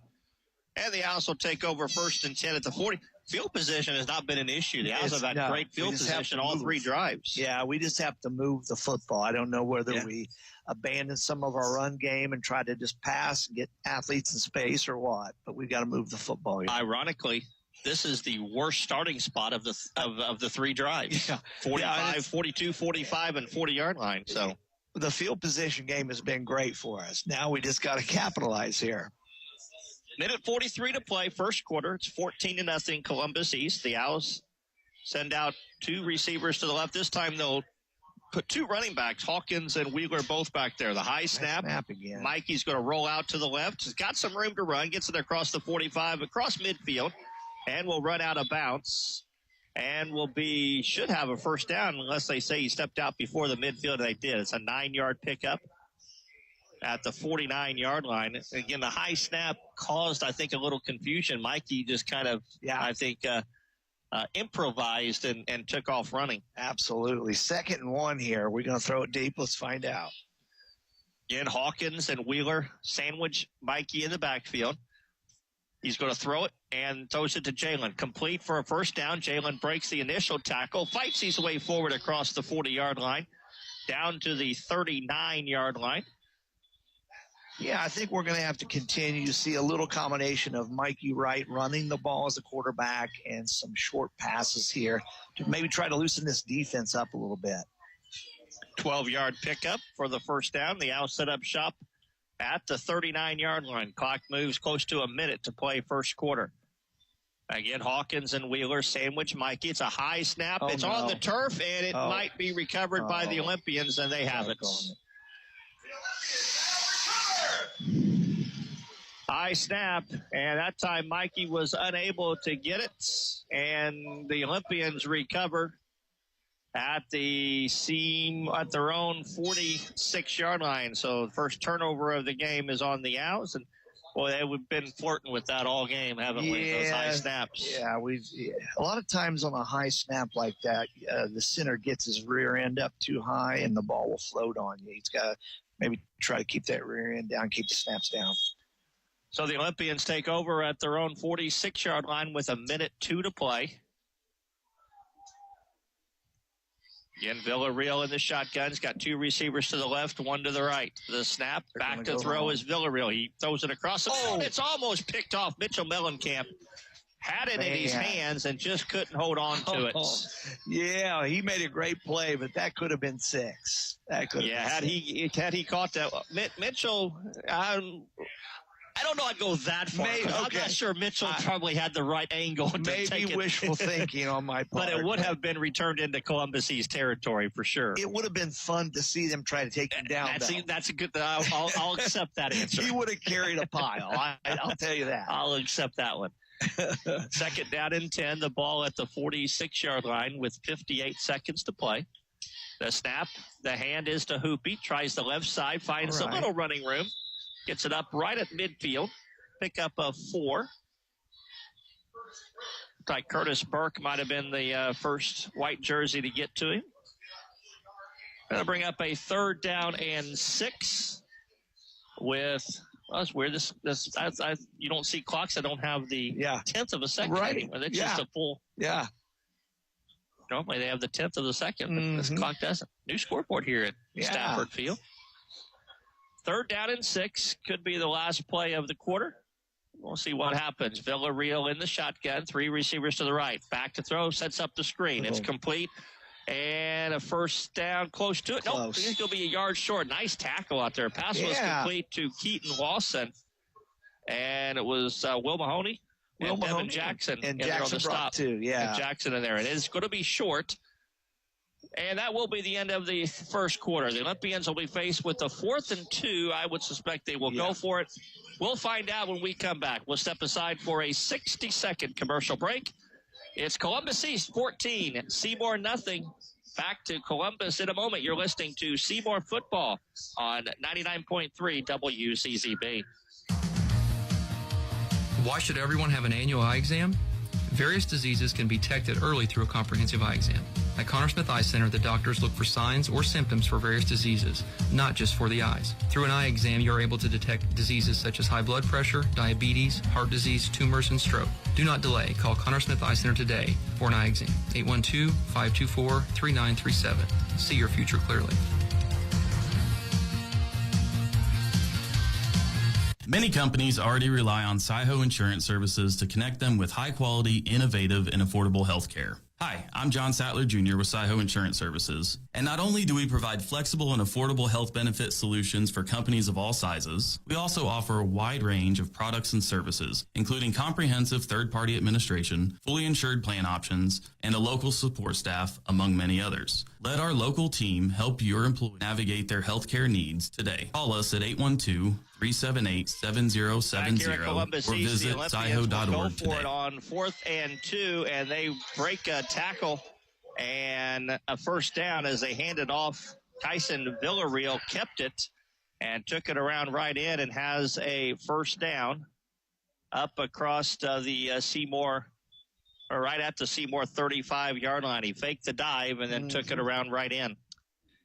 Kind of read the defense there and took it around the end, like you said, instead of right up the middle.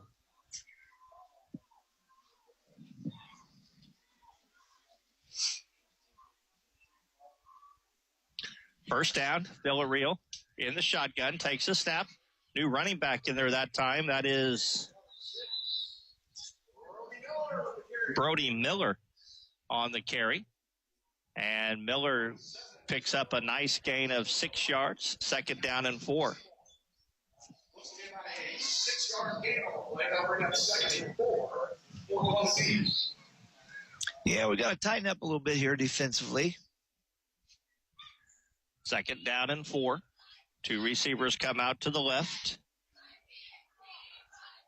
One to the right, tight end to the left. Villarreal in the shotgun with Hoopy back in there at running back. And he gets hit.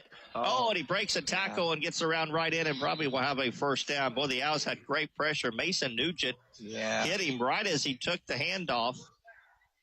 But then he bounced off that, and he actually was pushed out of bounds short of the first down about a yard, but it'll bring up a third and short. Well, Nugent had a chance to get him for a loss, but made something out of nothing there. Yeah, Nugent got good penetration on that, just lost a little bit of bounce, hit him in his legs, and bounced off.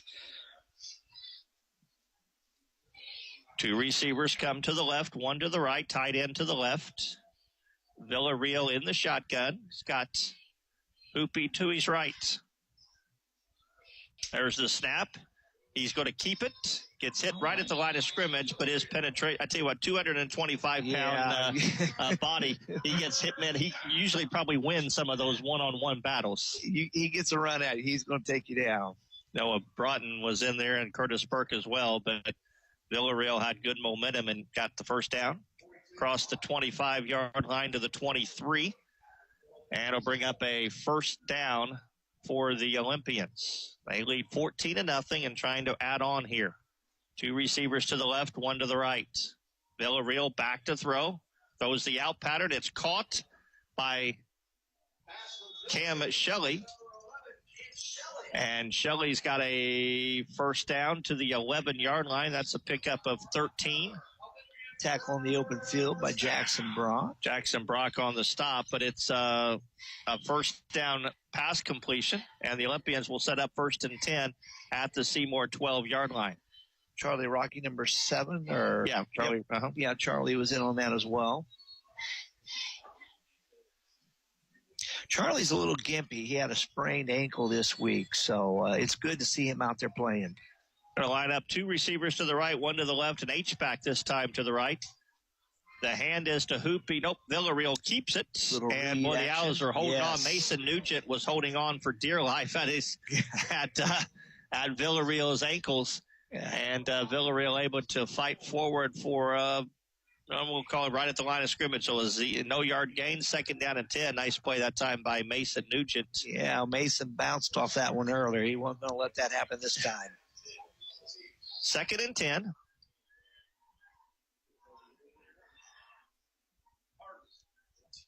Olympians threatening here to add on to their 14-0 lead. This time they'll send 3 receivers. Trips to the right, 1 to the left.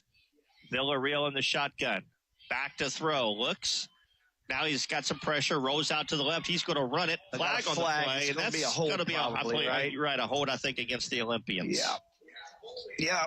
Usually when it's thrown from there, it's a hold. Preliminary indication is a holding penalty. And let's see what Coach Tyson, this interesting call, what he decides to do. It's going to be 3rd and 10, but they'll actually mark it back 10 yards. Would have been 3rd and 10, but make him go a little bit farther. Yeah. So a 10-yard penalty back to the 22 will bring up a 2nd down and 20 for the Olympians. I think that's certainly the right call.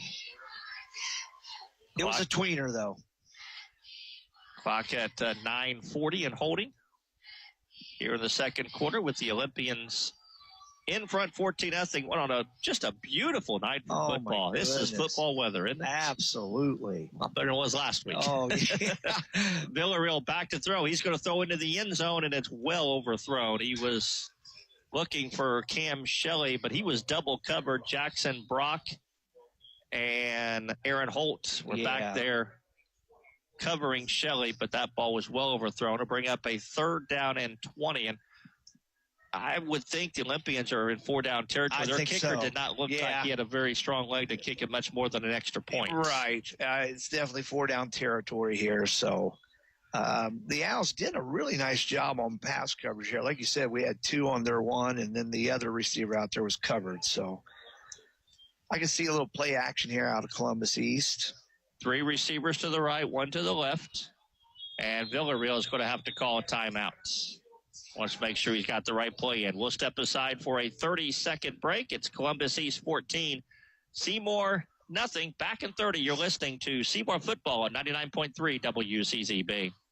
As school approaches, it's the ideal moment to introduce your children to the fundamentals of banking. At the People's Bank, we offer the Hometown Checking Account, where kids can earn a statement credit by using their debit card just 12 times a month. Additionally, our Little People's Savings Account teaches the value of saving. Empower your child with financial knowledge and set them up for success. Visit us today to discover the perfect products that keep your child ahead of the class. The People's Bank, shaping future financial leaders one account at a time. You can count on us. Member FDIC.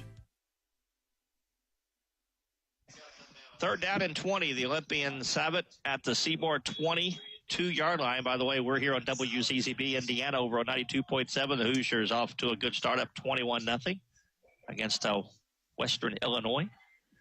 Villarreal has lost it in motion, back to throw. Steps up, throws it across the middle. It's caught, and it's going to be short of the 1st down. Pass is caught by Jared Brooks. Jalen Johnson on the coverage. They'll mark him down at the 7-yard line, and that'll be a 4th down and 5. It looks like they may be bringing on their kicker. And they are going to attempt a field goal. That's a lot closer. This would be about 5 yards. The extra points come from snapped at the 3. This will be snapped at the 7. So they'll put the ball down at the 14. Make it a 24-yard field goal attempt. It's a makeable kick for him, but for Guerrero, there's a kick. The ball is away, and the kick is good. Yep. Christian Guerrero, a 24-yard field goal, and the Olympians add to their lead on the Bob Pointer family of dealership scoreboard. 8:45 to play. It's Columbus East 17, Seymour nothing. Back in 30 seconds. You're listening to Seymour Football.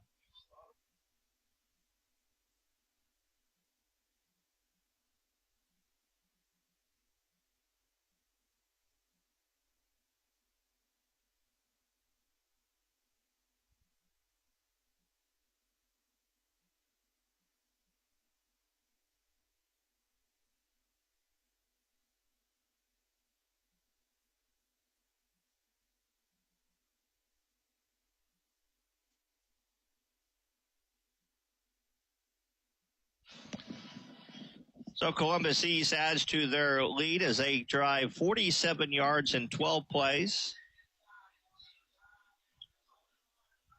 They take advantage of the turnover.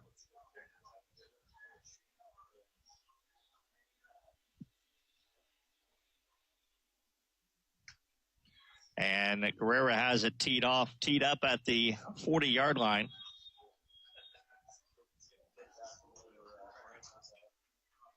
There's the kick. It's a low kick that'll be taken by Holt at the 15, up to the 20, across the 30, down the sideline up to the 40. And again, the Owls will start with great field position up at the 41-yard line. Yeah, we'll see how our offense mixes it up. Do they add a little bit of wrinkles with their quarterback here? Mikey Wright, does he run the ball? Do we get the ball out in space to Jalen, some more wideouts? I think you'll see a little bit of a different drive here. Again, the Owls will start at the 40-yard line, which again matches their worst starting position of the night. 45, 42, and twice at the 40. Again, Hawkins and Wheeler sandwich Mikey. Mikey will give it to Wheeler. There was some confusion whether he was going to keep it or give it to Wheeler, and by that point, Columbus East had it red and knocked down Wheeler back behind the line of scrimmage, lost a yard, 2nd down and 11. So on that play, it's called a quarterback running back mesh, and it's a feel. If Mikey felt like the defensive ends crashed, he was going to take it and run. Well, Mikey made that read, but it was a little too late when he made it. 2nd down and 11. Again, right in the shotgun. 2 receivers to the left, 1 to the right. Mikey back to throw. And now he's got some pressure. He rolls out to the left, and now he's going to get hit, and he throws it up, but they're going to call him in the grass. And that'll be a sack. Jared Brooks credited with the sack. Also in there for the Olympians was Eric Duncan. And the sack all the way back to the 28-yard line.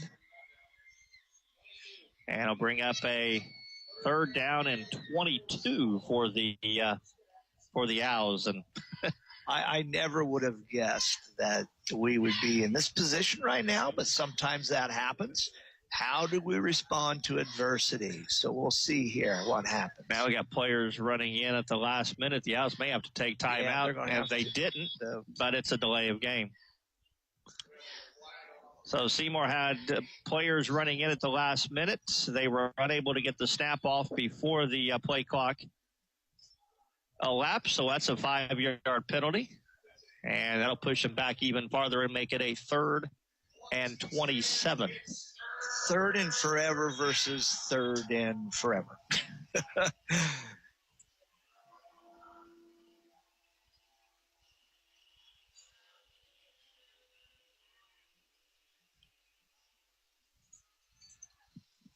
Back to throw is Mikey. It's a screen pass, and they were all over that screen. And pass was complete to Wheeler, and he lost yardage on the screen pass. I tell you what, those defensive linemen are very well coached. They read that screen. They knew what was coming. If you go unblocked as a defensive tackle, you know it's a screen or a trap block coming. And they knew it was a screen and sniffed it out pretty easily. 5-yard loss on the screen pass, and it's 4th and 32. And now Mitchell Mellencamp will be asked to air it out. He's pooched it a couple of times. Now we got to get some distance. There's a snap. The kick is away, and it's this time he hit it off his foot. Yep. And it's a short kick, and Columbus East will take over at the Seymour 40-yard line, where they'll have their best starting position of the night, 1st down and 10. And leading 17-0, the Owls defense really needs to come up with a big stop here. They had a bend but don't break last series where they, off the turnover, they held them to a field goal. But at this juncture, the way the offense has struggled, you think 17 points is going to be hard to get. You certainly get up to 20 and 24 and so forth, it's going to be even harder. Yeah, they got Tripp's bunch over here. I like that. This is one of Coach Ritchie's old formations here. So Trips to the left and 1 receiver to the right. A lot of times they run what's called a wheel route on this. It's a crisscross action. Tyson Villarreal, the quarterback, with his running back Thomas Hoopy in backfield. Back to throw is Villarreal. Is going to air it out down the field. It's got a man. It's caught. Touchdown. Yeah, what they did on that is they brought Tripp's bunch to the left. They had a single receiver to the right, and they threw to the weak side to the right. He was wide open there. Keaton Lawson, the receiver, just beat the man down the field. And that is a 1-play, 40-yard drive, a 40-yard touchdown pass. And the Olympians, pending the extra point, now up 23-0.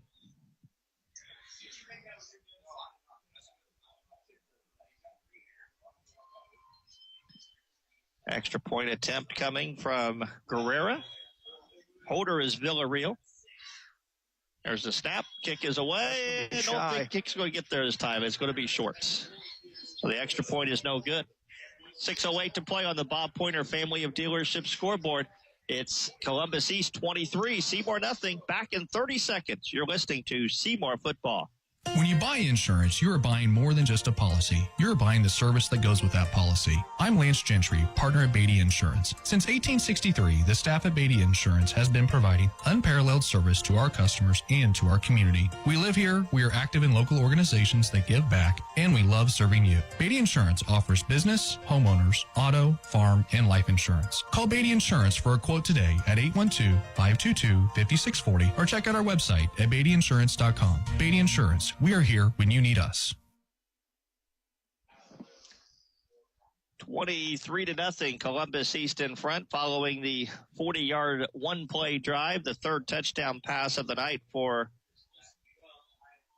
quarterback Kyson Villarreal, and the second time that him and Lawson have hooked up. You know, I was talking to Coach Jeff Ritchie over the summer, and he was telling me about helping coach the East quarterback. And I said, how is he? He said he can throw a good ball. Well, he was right. He's coached a few quarterbacks in his career, hasn't he? Sure has. There's a kick. It's an end-over-end kick.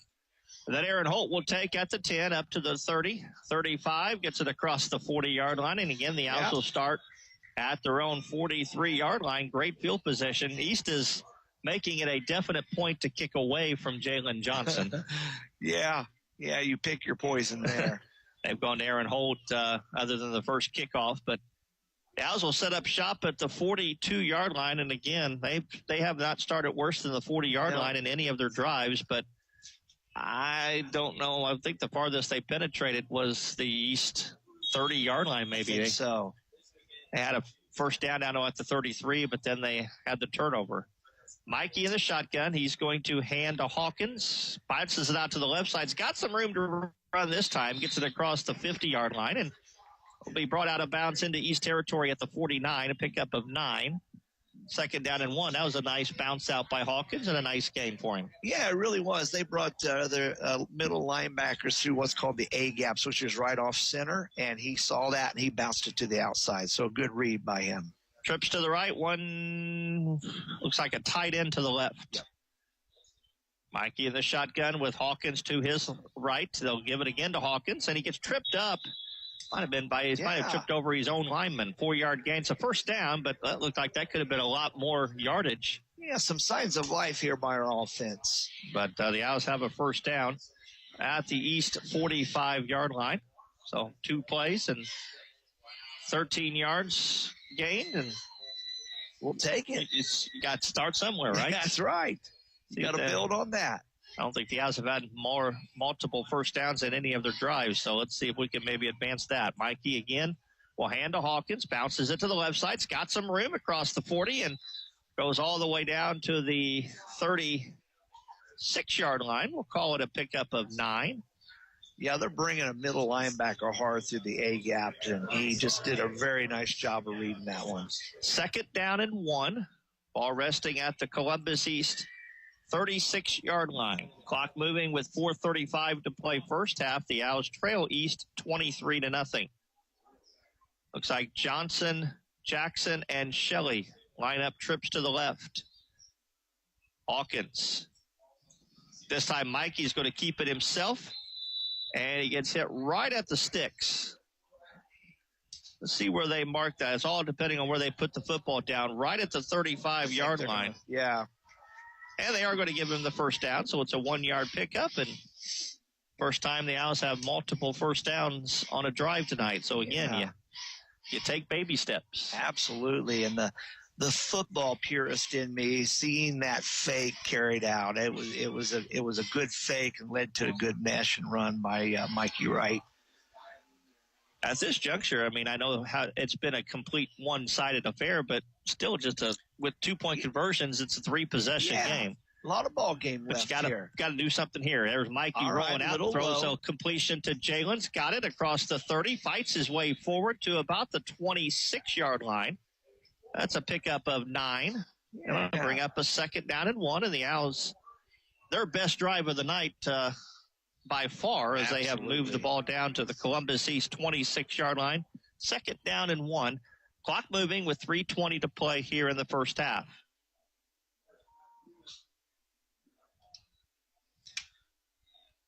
Brought in 2 running backs this time. 2 receivers. Our two running backs. Mikey will keep it. It's got a first down as he goes across the 25-yard line. And it is a first down to the 20. Well, mark him down at the 20, 1st and 10. This is certainly good to see. Now we got a whistle.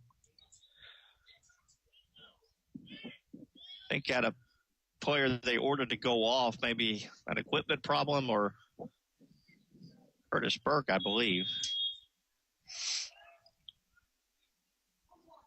Ethan Smith. Two running backs, Wheeler and Hawkins. Back to throw is right. Look for Johnson for the stop and go. He was covered, and now Mikey's going to get hit all the way back at the 29-yard line and brought down. They wanted to get Jalen on this stop and go, and boy, East read that perfectly. Yeah, that's a pretty long developing play, so you have to make sure you block it up front well, and they just allowed too much penetration. Jared Brooks, on the sack, that's a loss all the way back to the 26-yard line, a 6-yard loss. It'll bring up a 2nd down and 16. Clock moving with 2:20 to play here in the first half. Well, the good thing, this is 4-down territory here, especially with this score. So, two receivers to the right, one to the left. The snap to Mikey, back to throw, throws it to Jalen. Jalen's got it, breaks a tackle up to the 20. All right. And will go down inside the 20-yard line at the 19. So he gets the yards back that they lost with the sack. And maybe a couple extra. So we'll bring up a 3rd down and 9. A little more manageable here on 3rd down. Again, I think it's 4-down territory unless they decide to go for the field goal here. Oh, I think you got to get the touchdown here. I agree with that. And I think you got to play on this down as if it's 4th down, to be honest with you. I agree. Send out two receivers to the right, one to the left. Hawkins and Wheeler sandwich right in the backfield. Mikey takes the snap, back to throw, rolls out to the right. Now he's going to run it, gets it up to the 15 and goes down at the 14-yard line. Short of the first down, it's going to bring up a 4th down. Clock continues to move as we go down to close to a minute to play here in the quarter. See if Coach maybe takes a timeout. He may try to run this down as far as he can and call a timeout. Yeah, I think that's what I would do. And even if they don't make it, it doesn't give East enough time. Yeah, they don't have time to. We'll see. Mikey gets the play from him and goes to the huddle. Play clock is still at 15. The game clock at 50. Jackson and Shelley to the right. Johnson out to the left. Mikey back to throw. Steps up. He's going to run it across the middle. Gets away. Got a first down. Might have a touchdown. Nope. Going to get stopped shy of the goal line, about the 1-yard line. Stepped up and scrambled to the right. Made a nice cut. A 13-yard scamper, and Mikey Wright's got a 1st and goal for the Owls at the 2-yard line with 35 seconds to play. Yeah, that's here in the first half. I'm pretty sure that was a QB draw. It was designed to look like a pass, and certainly looked like one. He just stepped up in the pocket. So 1st and goal at the 2. Bunch formation this time, right under center. We'll hand to Wheeler up the middle into the end zone for the touchdown. So a nice job. That's we'll call it officially a 2-yard touchdown run. Nick Wheeler, and the Owls will go for one as Adrian Medina will come out, and Seymour gets the ball first to start the second half. So there you got some momentum. Get some momentum going here into the second half. You showed that you can drive the football. I think Mikey made some really good reads during that drive. I think we'll see some more success out of our offense here in the second half. Adrian Medina in to kick it. Mitchell Mellencamp is the snapper. Aaron Holtz the holder.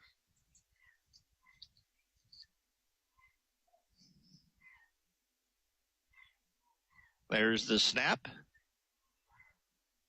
Eventually. The ball is down. Kick is away, and the kick is good. Good kick. On the Bob Pointer Family of Dealership scoreboard, it's Columbus East 23, Seymour 7. Back in 30 seconds, you're listening to Seymour Football. It's time to put a sparkle in your smile with Jackson County Dental and Seymour. Picture this. same-day crowns for that instant oral treatment, teeth whitening to brighten your day, and Invisalign for a straighter, more confident you. Their team is here for all your dental needs, from routine care to tackling tooth pain and those pesky fillings. And families, this is your dental home. And guess what? They're making it easy with Care Credit, so you can focus on your smile, not your wallet. Call Jackson County Dental today and let Dr. Drake, Dr. Pierce, or Dr. Doug pamper your pearly whites. Jackson County Dental, now accepting new patients. Jackson County Dental. The Owls, 10 plays, 58 yards, 5 minutes and 30 seconds off the clock, and get their first touchdown of the night. And easy math there, 5.8 yards a play there. And now Medina has it teed up at the 40-yard line. Columbus East. A lot depends on what they do, probably here on the kickoff return on what they want to do. They have one timeout left here in the half. There's the kick. It's a high kick that will be fielded by Lawson. He will bring it around right side, gets it up to the 30, cuts it back into the 40, across the 45, across midfield, into Seymour territory. Looks like there's a fumble. The Owls say the ball came loose. Seymour says they have the football. Let's see what the official, now a flag comes in. From way back. I think it's going to be a sideline. Yeah, I think you're right on that. I think Columbus East. Nope, let's see. Officials are concurring. 3 guys are talking in the middle. Now the lead official will join in. It doesn't take a genius. Who came up with the football? Yeah. I think they want to know if the ball was down or not, maybe, if the runner was down. Let's see what they rule. Fellas, we got to make a decision here. And they say a personal foul against Columbus East. So Columbus East gets called with a personal foul. Apparently the Olympians, either they came up with the ball or he must have been ruled down by contact. Because the way Seymour was jumping around, Seymour came up with the ball, but he could have out. The ball was out, but he was down by contact. Yeah. So, but it's a personal foul on Columbus East, so they would have started at the Seymour 48-yard line. That would have made things maybe a little more interesting. But that'll mark them back now to the 37-yard line. And the Olympians have one timeout with 22 seconds to play. And they look like they are going to take a knee. Yep. They line up in that formation. And they will take a knee, and that will be the end of the first half of play. On the Bob Pointer Family of Dealerships scoreboard, it's Columbus East 23, Seymour 7. We've got a couple commercials to play. We'll take a break, come back, and start our halftime show in a couple minutes. You're listening to Seymour Football. Building wealth isn't just about making money. It's about creating a legacy. At New Legacy Wealth Management, we are committed to helping you achieve your financial goals. Hi, I'm Matt DeSablon, and I work with clients just like you to create a financial plan that aligns with your values and aspirations. Whether you're saving for retirement, planning for your children's education, or growing your wealth through investments, we have expertise and resources to help you succeed. At New Legacy Wealth Management, do not just focus on your bottom line. We focus on your legacy. Call us at 812-271-2000 or visit us on the web at newlegacywm.com. Securities offered through LPL Financial, member FINRA SIPC. Joint pain, injuries, or foot problems shouldn't keep you from enjoying the game. From athletic training to rehab to leading-edge surgical care, the specialists at Schneck Orthopedics and Sports Medicine help athletes of all ages get back in the game. And for quick injury relief, the walk-in clinic in our Seymour office is available Monday through Friday, 8:30 to 11:30 a.m. No appointment needed. Schneck Orthopedics and Sports Medicine, proud to be the official sports medicine and athletic training provider for the Seymour Owls. At Stahl Insurance, we focus on the farm and agribusiness insurance market. Whether you own a grain operation, hog confinement, livestock, or hobby farm, we work with industry-leading carriers that know and understand the risk you have. We take the time to individually learn about your operations in order to best protect you. Call or stop by today to talk to one of our farm agents, Shane Tremoyan, Nathan Newkirk, or Chris Stahl, at our new location, 211 North Chestnut Street in Seymour, or we can be reached at 812-524-0692. Royalty Roofing understands the importance of a sturdy roof beyond just aesthetics. As your shield against the elements, a well-maintained roof safeguards your home and business. Royalty Roofing services extend beyond roofing. We also offer gutter and siding installations for comprehensive protection. With our expertise, we handle insurance claims seamlessly and offer flexible financing options, ensuring your peace of mind throughout the entire process. For quality roofing solutions and exceptional service, contact us at Royalty Roofing at 812-523-8392 to protect your property.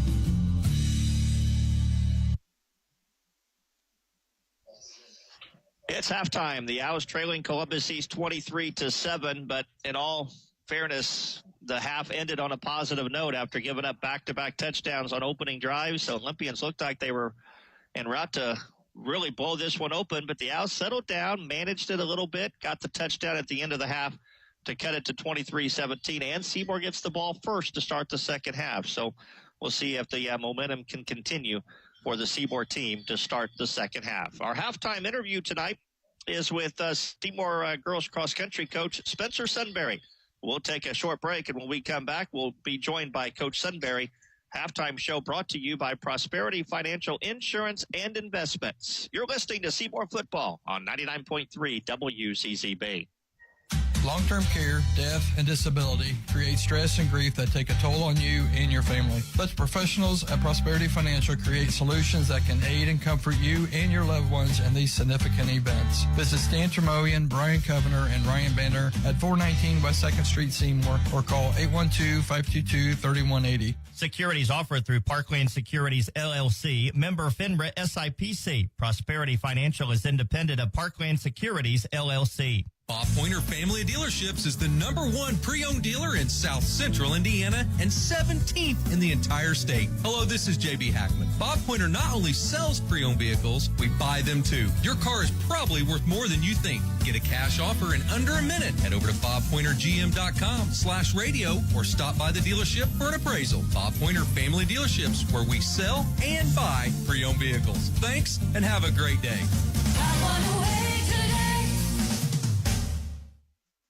Make sure your heating system is ready for whatever weather winter brings. Whether it's a fall tune-up for your current system or installing a new one, Schneider's Plumbing, Heating, and Air, your local Bryant dealer, will do whatever it takes to keep your family comfortable this winter. With quality parts, reliable system, and advanced technology, they provide service you can trust. To schedule an appointment, contact Schneider's Plumbing, Heating, and Air. Bryant, whatever it takes. Watch for Jackson Live opening soon, both in Freeman Field. You can have the warmth of winter when you call S&B Wall Coverings. Their dedicated team treats you like family, providing professional insulation services to keep you snug. Save on energy bills and elevate your home's comfort by scheduling with S&B Wall Coverings. Their services don't stop there. S&B also provides expert interior painting and light remodeling services with competitive pricing. It's time to make your space warm and cozy with S&B Wall Coverings. Give them a call at 812-216-0162. Halftime here at Columbus East. It is our fall sports spotlight, and tonight we're going to shine the spotlight on the girls cross country team as we spend some time with Spencer Sunbury, the girls cross country team. Season underway, couple meets under their belt. And Coach, I asked you this after the Seymour meet, and it was kind of weird. Just kind of like the post-Vivian Siefker era. You've had her the last 4 years and always was counting on her to be that #1 runner, and she was always up there, of course, a state finalist her senior year. So this year it was kind of a new look as far as maybe your #1 runner is, at least anyway. Yeah, it's, when you have a runner around for 4 years like that, and then the next year it's kind of hard to wrap your head around that. But I tell you what, Gracie Adams is having a great season so far. She is starting out so much stronger this year than she was last year. And, I was a little worried about what we were going to, for that #1 spot. Were we going to be deep enough to make up the points that we were losing from having a low point scorer like Vivian? But I think Gracie's on the right path right now, and we got a big group of freshmen in this year, and I think once they all get their race figured out, I think we'll be in a in pretty good shape. We'll be making up those points that we were to miss out from. But yeah, no, it was weird at that first meet watching that unfold. But like I said, Gracie surprised me. She's been getting stronger and stronger. She missed a year. She's a senior, but it's only her third year running with us. But I think she's on the right track right now. She has a good attitude. She's works her tail off in practice, and she's getting some confidence in her. And I think we'll cut away at that top runner spot this year. But like I said, I'm hoping that the other 4 girls in that 5 will be making up some of the ground there. Yeah, you talk about Gracie. She finished second at the Seymour Invitational, and then I don't know what the expectations were over at Franklin, but I know Columbus North is if not the top-ranked team, they're certainly one of the top 2 teams in the state. But I think she was 20 or low 20s, and against that competition, that was pretty impressive. Yeah, and what I liked about that day was, our course is a flat course, so typically a pretty fast course. And she was just a tad bit faster over at Franklin, and the girls will probably say it's a hilly course. It has some rollers in it. But for her to come back and run that, comparable to what we did at Seymour says a lot about her. So, like I said, and we've had a good week of practice. She's been, I think she's seeing now. She's at that point now where, she's had to work a little bit harder, and she's seeing the payoff now, and I think that's given her a little more motivation, and she's starting to open up a little bit on the course a little bit. So, but yeah, I was pleasantly pleased with her performance at Franklin. You talked a little bit about you've got a couple freshmen. One of them, Isabella Long, has been at least your second finisher the first 2 meets. Obviously, as a freshman, to be able to step up and contribute like she has, that's certainly a promise. If she continues to work at it, you certainly like what she can do maybe by the time she's a junior or senior here. Yeah, and that was a big surprise to me. I've seen those freshman girls run a little bit while they were in junior high, and I knew a little bit about them. But I was not expecting her out of that whole freshman group. But she wasn't the one that I was expecting to be up there in that spot and that first meet. And looking back now at the preseason and once we got going with the season and practices in the workouts, I couldn't decide if it was her having a really good day or the other girls maybe not having such a good day, but it turns out that she was just running hard. And so it's been great, and she's been consistent. She came back at Franklin after the Seymour meet and ran pretty close to the same time and the same effort out there. So that's, that gives me some confidence for the season, because we got a couple other freshman girls that I think are starting to figure things out and getting their races put back together, and they should be right up there with Isabella. I feel like there's 3 freshman girls right there that'll probably just be trading spots as the season goes on. When you run against, obviously you had Seymour, you had maybe a couple, Bedford was able to get you, but when you run meets like the one you did at Franklin, where you've got Columbus North, and I think Center Grove was up there as well in the top 3, and that's the first really what you would say big meet. I mean, I know the Seymour meet's a great meet, but when you go on the road and you face some of the state-ranked teams, you're obviously not looking at, maybe you are. You're looking at where you place as a team, but I would suspect you're looking more at times and how they compete against those teams rather than maybe what placing they get. Yeah, and that was the first thing I said when we got to the line at Franklin. It was twice the size of our meet when we hosted, and I said the good thing, high school girls, at least this group, kind of get psyched out, big numbers, or they hear there's fast teams, but try to explain it to them that it's just there's that many more girls for them to compete against, so they're less likely to get stuck out on an island on their own. There's always going to be a group for them to run with. There's going to be somebody to push them, and I said, that was a great opportunity for us too, and I think that it helped Gracie. She was faster at Franklin than she was at Seymour, and is because there were several girls up there that she was racing with, competing with, and the same with the rest of the girls.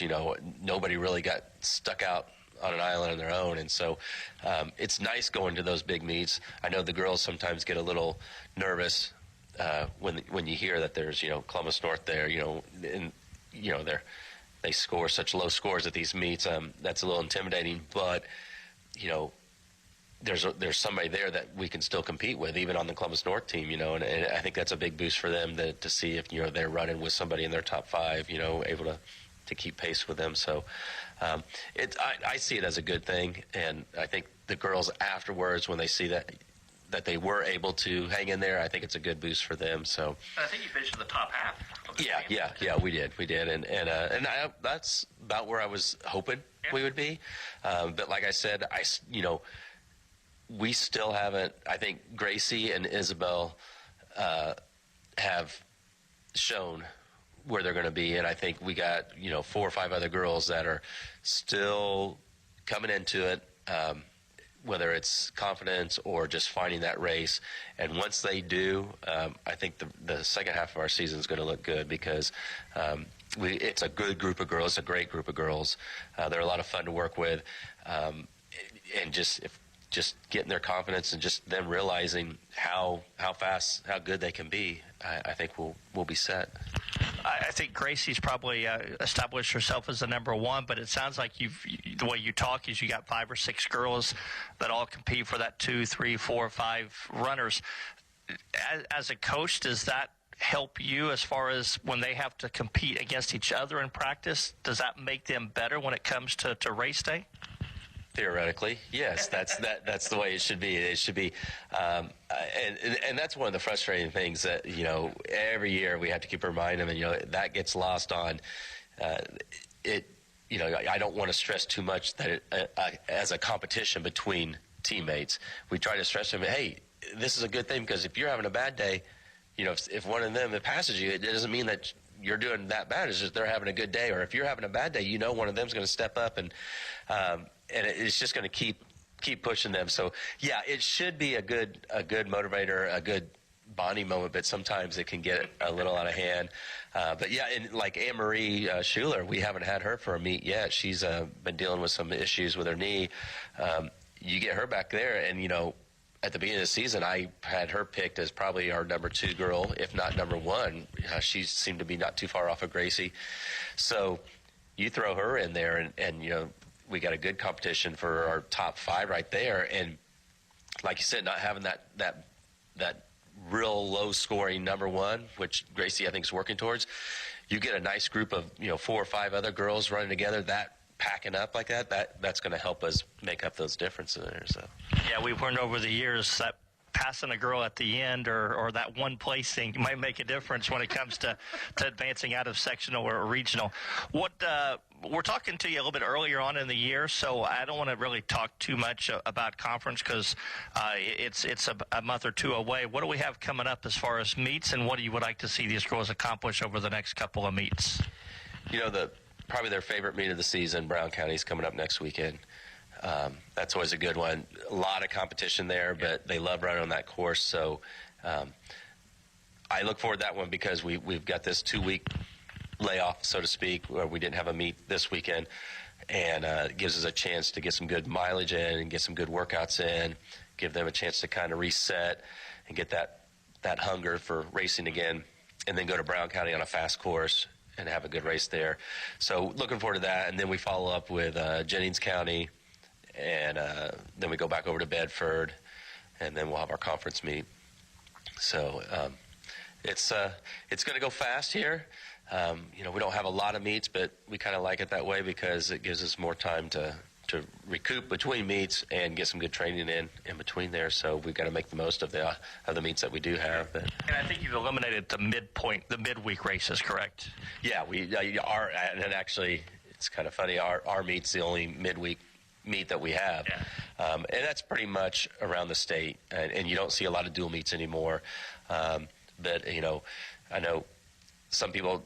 It's kind of odd for some people, that when you think of baseball or basketball and they're playing multiple games a week, runners' legs, we find enough injuries just because we use our legs so much that if you're running multiple meets a week, that can really tear you down, and it's hard to get that ultimate race, that big race, because you're just so broken down. So we tried to streamline it. We just try to go on Saturday meets, and they're usually invitational. So.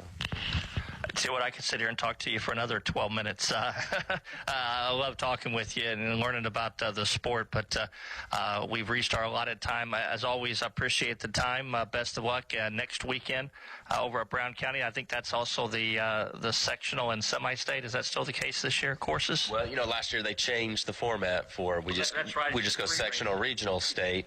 So Brown County still hosts our sectional, but as of right now, we go down to Angel Mounds down in Evansville for regional. Okay, that's right. That may be changing again the next year. So where that and basically now sectional is basically the size of our regionals used to be, and the regional meet is now kind of like our semi-state meet. Sure. So obviously Brown County, as you said, a really great course to run in, and it's beautiful scenery. So, Coach, as always, I appreciate the time. Best of luck this year. I'm sure we'll talk to you come tournament time, but I appreciate the time as always. Thank you. I've enjoyed talking with you. You bet. Spencer Sunbury, girls cross country coach, joining us again. The girls are running next weekend over at Brown County, and we'll certainly wish them the best of luck this year. Back to Columbus East, second half action in a moment. You're listening to Seymour Football. Long-term care, death, and disability create stress and grief that take a toll on you and your family. Let professionals at Prosperity Financial create solutions that can aid and comfort you and your loved ones in these significant events. Visit Stan Tremoyan, Brian Covener, and Ryan Banner at 419 West 2nd Street, Seymour, or call 812-522-3180. Securities offered through Parkland Securities, LLC, member FINRA SIPC. Prosperity Financial is independent of Parkland Securities, LLC. BSM Group's your trusted partner for utility engineering, drafting, and right-of-way permitting. With a proven track record of excellence, BSM Groups delivers precision and expertise that's second to none. Whether you are a utility company or utility contractor, BSM Groups can optimize your projects and ensure compliance so you can meet deadlines and exceed expectations. Visit us today at bsmgroups.com or give us a call at 812-271-2400. BSM Groups, your blueprint to success in the utility engineering industry.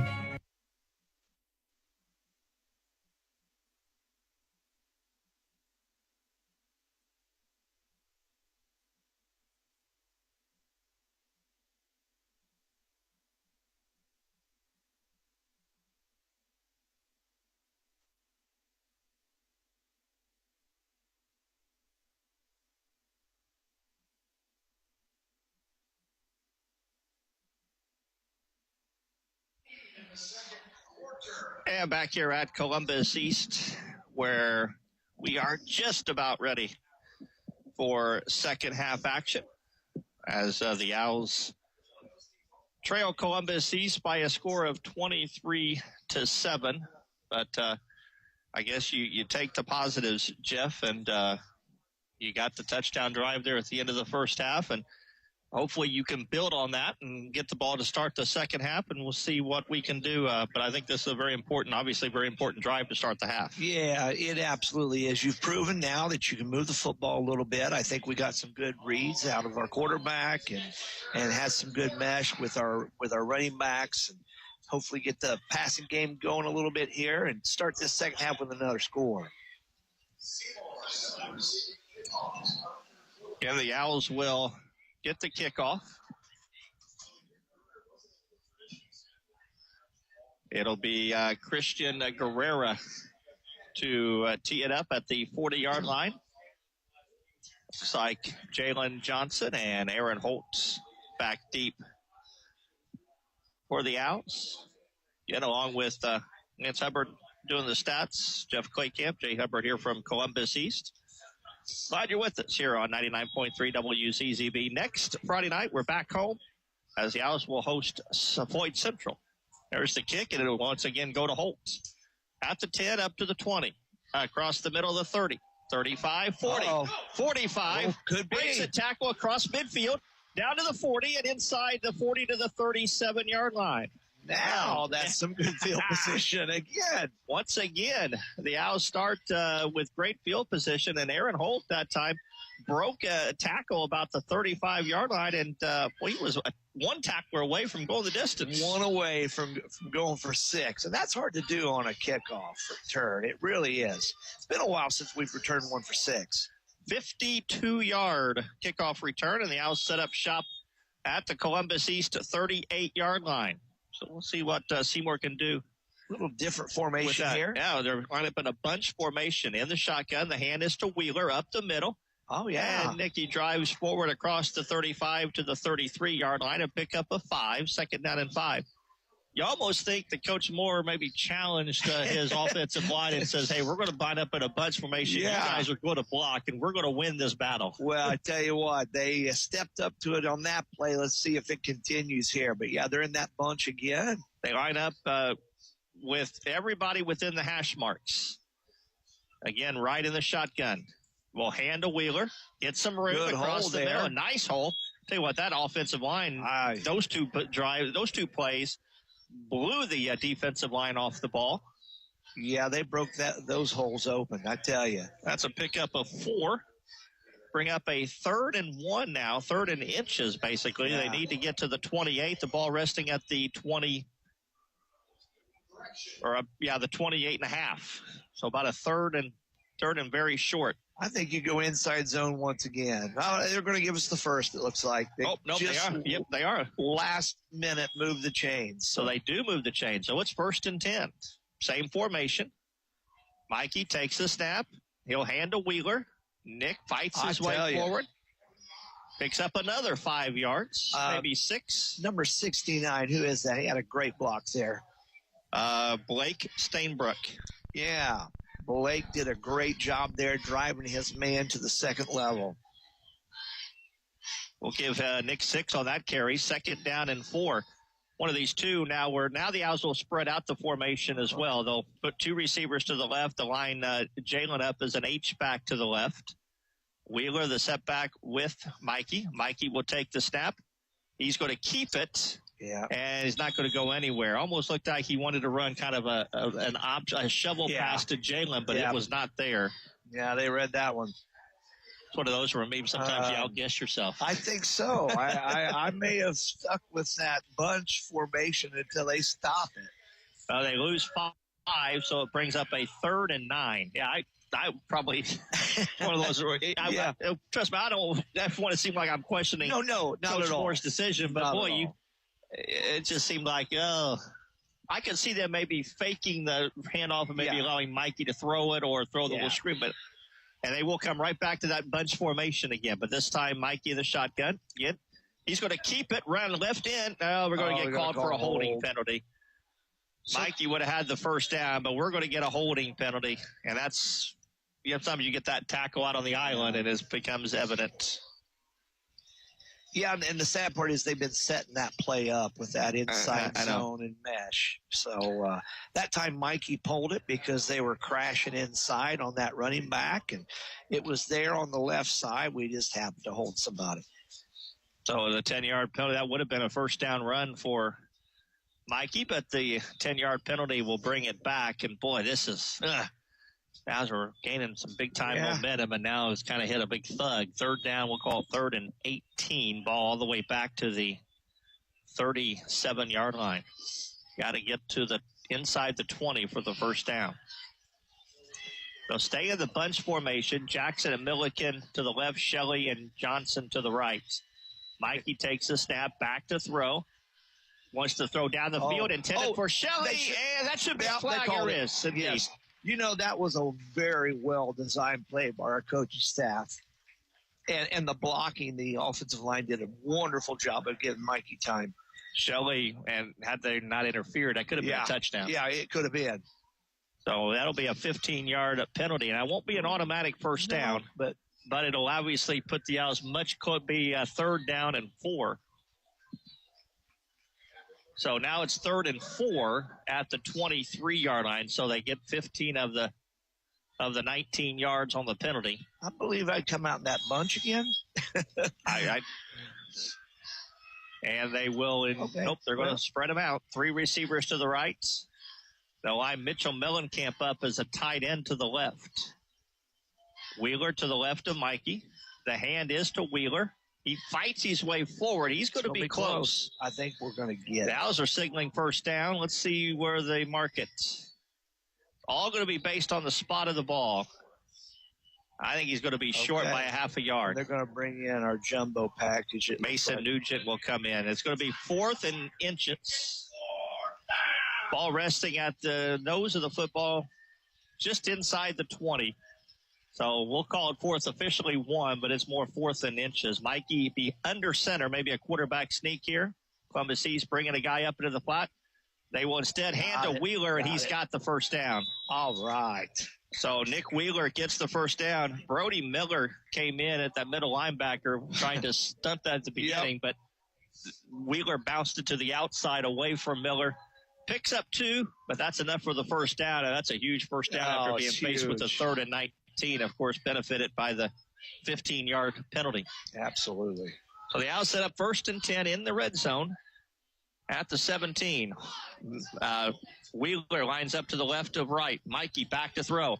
Wants to throw the screen, and it's batted down. They have Noah Hildebrand on the deflection. Defensive end. I bet he's 6'4", and he got those mitts up there, and it didn't have a chance. 6'2", 250. Okay, that's close. So 2nd down and 10. We have 8 minutes and 11 seconds to play here in the third quarter. Columbus East in front 23-7. They were up 23-0 at one point.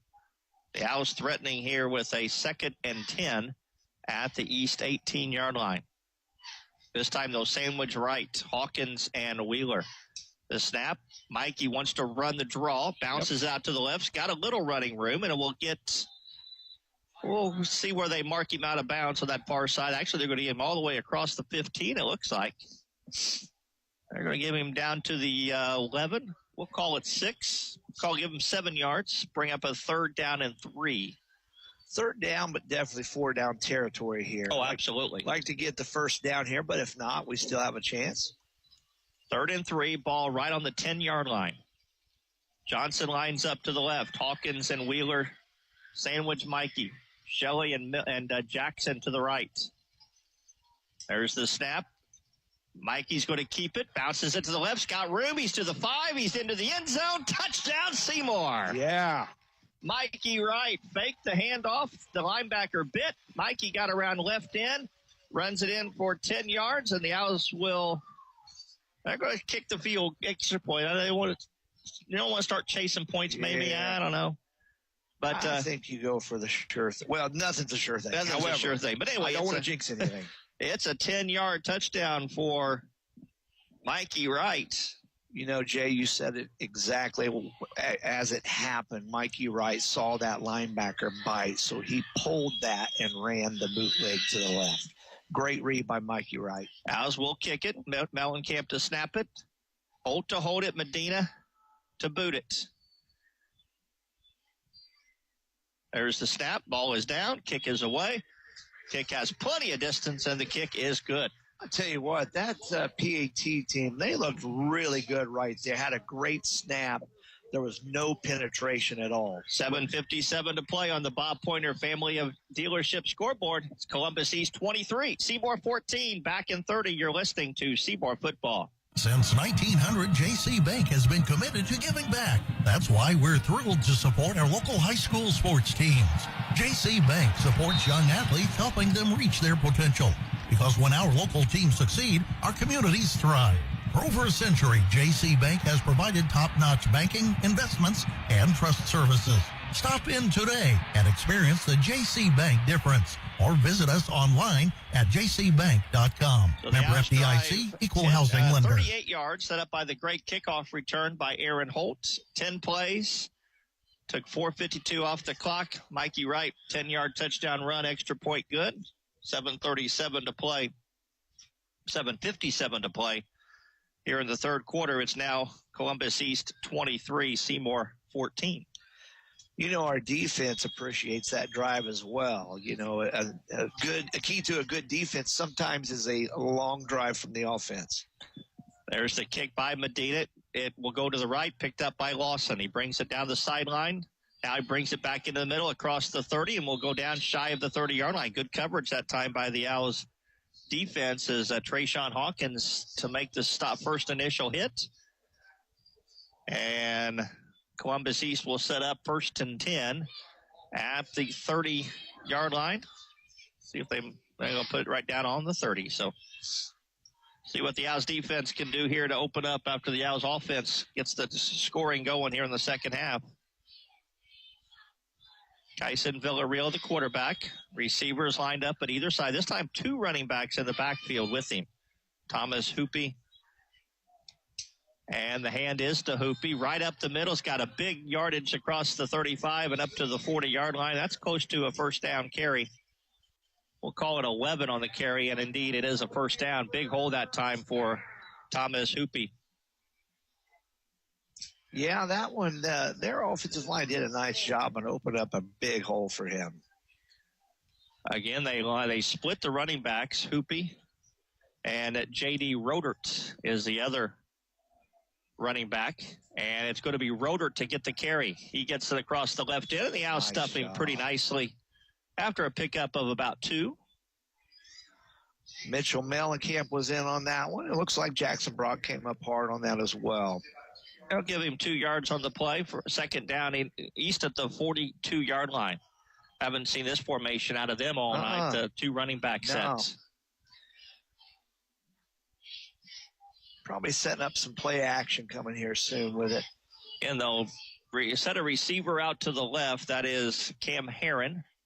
And the 2 receivers to the right are bunched inside. So they send one wide out and everybody else within the hash marks. Villarreal. He's going to run a sweep to Lawson around left end, and the Owls do a nice job as they got him. It was Mason Nugent got him around the legs, and that was about a 1-yard gain. Nice play there by Mason. Yeah, did a nice job sticking that play. So big third down here for the Olympians. Huge 3rd play and 7. For Seymour, yeah. 3rd and 7, ball at the 43-yard line. Boy, if the Owls can get off the field on a 3-and-out, that would be huge, wouldn't it? Let's do this. Get back with that offense, get another score here. We got a ball game. 2 receivers to the left, 2 to the right. Villarreal takes the snap. Back to throw. Got pressure. Yes. He gets hit. And he get away. And now he's going to throw down the field, and the pass is going to be incomplete. Thank goodness. Oh, my goodness. How did he get out of that? Goodness. Noah Broughton had him dead to right. Mason Nugent had him dead to right. And somehow Villarreal escaped the sack and then threw it and almost completed it. That would have been a gut punch right there. Yes, it would have. I thought he was down. Yeah. So I think everybody else. Yeah. But it's an incomplete pass, and the Owls do force a 4th down and a punt. And to kick it is their kicker, Cam Shelley. It's a nice kick to the left, bounces at the 20, and it's going to roll all the way inside, and they're going down that about the 3-yard line. What a Looks kick. familiar. Yeah, absolutely. Yeah, about the same place that Mellencamp kicked it earlier. Yeah, nice kick as Shelley will pin the Owls deep at their own 3-yard line, but they will set up shop 1st and 10. Yeah. This by far the worst field position of the night. The worst. This the Owls have had field position up until this point. Their worst starting spot all night was their own 40-yard line. We get some momentum, and then they kick the ball down to the 2 or 3. But this is where now Seymour's able to put together a nice drive here. 5:41 to play. 23-14, the Olympians lead, and the shotgun is right. He's going to hand to Hawkins, bounces it out to the left side. It's got a little running room across the 10, across the 15, and he will get out and get the first down. Boy, this is night and day difference as far as that offensive line. They are blowing people off the ball right now. Well, I tell you what, they showed at the end of the first. I think that was huge for this because the coaches could go in at halftime and say, listen, we can move the ball against these guys, and they've come out and certainly done so. 13-yard pickup, so that gets them out of their shadow of their own end zone, gets it up to the 16-yard line where the Owls set up 1st and 10. Again, Hawkins is the running back to the left of Wright. He takes the snap. He will keep it himself this time. Bounces it to the right side, gets up across the 20 to the 24-yard line. Nice pickup of, we'll call 8. 2nd down and, well, maybe give him 7, 2nd down and 3.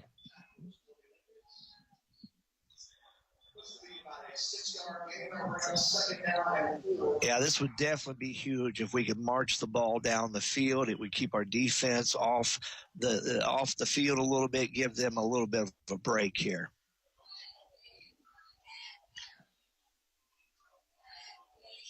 Seymour, Mikey Wright, they will stay in that bunch formation. The snap, the hand to Hawkins, and this time he's not going to get much. Maybe fell forward for, we're going to give him about a half yard, probably officially no yards. Lance says give him a yard, so we'll be generous. Lance says give him that yard. So we'll call it 3rd and a long 2, more like 3rd and 3 here. Ball at the 23-yard line. What do you call here, Coach? I think I would throw a little drag maybe to Jalen or maybe a post. He's out, or he's tight, so I'd throw a little drag here out of our tight end to Jalen. Jackson to the left, 2 receivers. East is showing blitz. Right keeps it, rolls out, throws it, passes incomplete. They try to get it to Jalen, but the ball was thrown behind him. Mikey was under pressure. East brought 3 linebackers that time, and they were in the backfield, and Mikey was forced to get out of the pocket and throw it, and he threw it behind Jalen, and the Owls will be forced to punt. Yeah, they threw a little out route. They rolled Mikey out here to this near side through an out route, but he just didn't have enough time. Be a great time for a good punt here. There's the snap. Mellencamp will get it away. It's a line drive kick that will hit about the 45 and bounce out of bounds in Columbus East territory, about the 44-yard line. 33-yard punt, and the Olympians set up 1st and 10 at their own 44-yard line. 3:51 to play. Third quarter, the Olympians in front 23-14. But again, they jumped out in front 23-0, and the Owls have chipped away and have it now at a deficit of 9 points. Olympians send out 2 receivers to the right, 1 to the left. Looks like they're in the pistol formation as Villarreal has Hoopy behind him. The hand is to Hoopy, goes to the right side and picks up about 5 or 6 on the play. Looks like Mahoney was in on that tackle. And Noah Broughton in on the stop for the Owls.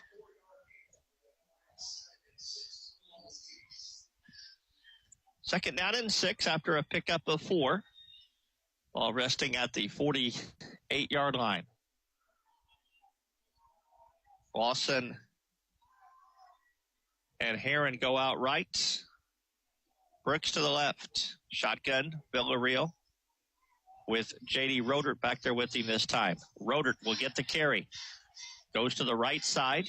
Gets right across midfield. Pickup of about 2. And he'll set up a 3rd down for East. And they'll put the ball down right at the 50-yard line. Be 3rd and 4 for the Olympians. Clock moving with 2:50 to play here in the third quarter. Brought Curtis Burke back in the ball game here. Hopefully clock some things up in the middle. See what the Olympians draw up as they send 2 receivers to the right, 2 to the left. Villarreal with Hoopy in the backfield.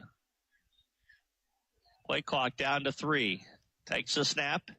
Back to throw. Throws it across the middle, and the pass is complete to Cam Shelley.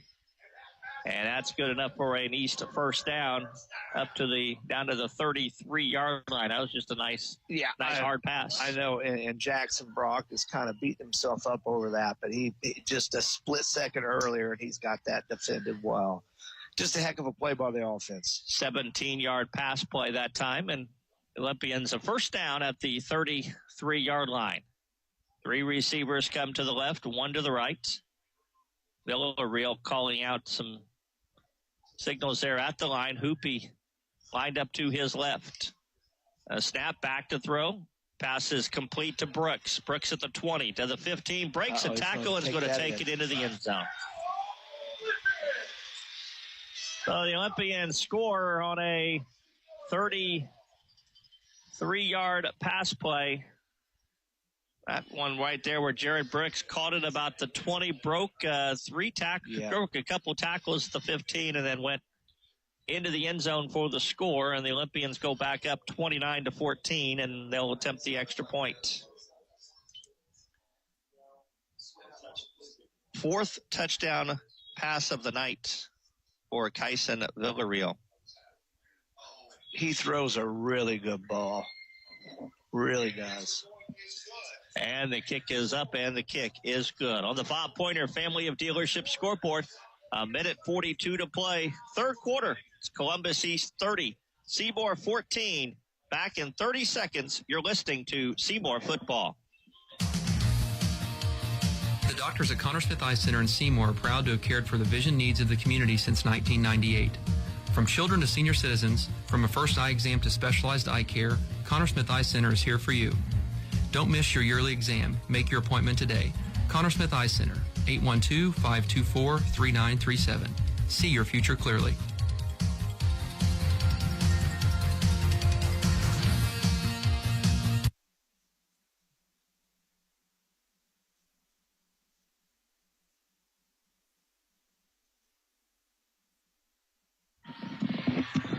Columbus East goes 56 yards in 4 plays. A 33-yard touchdown pass from Tyson Villarreal to Jared Brooks. And the extra point makes it 30-14. But Lance said to us during the break, he said, hey, still a 2-possession game. Yeah. I mean, it doesn't change any. That's true. From the fact that it's 2 possession in the sense of it's a touchdown and 2-point conversion, but still. But he's right. It's a 2-possession game still. So 1:42 to play. There's the kick. It's a line drive kick. That'll go through the legs of Holt. They better hope that goes to the end zone. It's not. Holt's going to pick it up at the 2, and he's going to get it back to the 10. They're going to call a penalty on Seymour. Very deep. Holt's going to bring it all the way back across the 40-yard line. But they're going to call a penalty on Seymour and Jalen back here, and Jalen's pleading his case. And I think he's got a case to plead here. And but now he throws another flag, and it's going to be an unsportsmanlike conduct on him as he kept arguing with the official.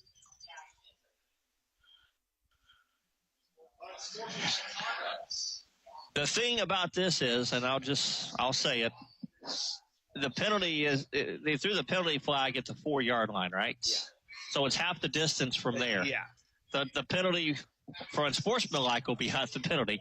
So now you're going to start at the 1-yard line. You're not losing 25 yards, but still, you're going to start at the 1-yard line probably. You're buried deep or you're buried deep. So the unsportsmanlike penalty, although you don't certainly condone it or wish it on, that they should do it, but it's not going to be as major as. But the fact that the penalty happened where it did, they're going to put the ball at the 1-yard line.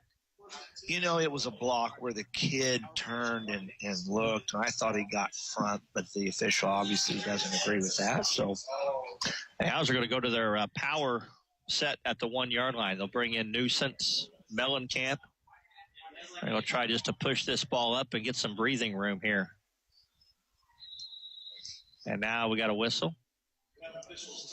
And official signaled a timeout for them. And I think the official, this is where we should have mics on the officials, right? What are they talking about down there? What's the confusion? Mm-hmm.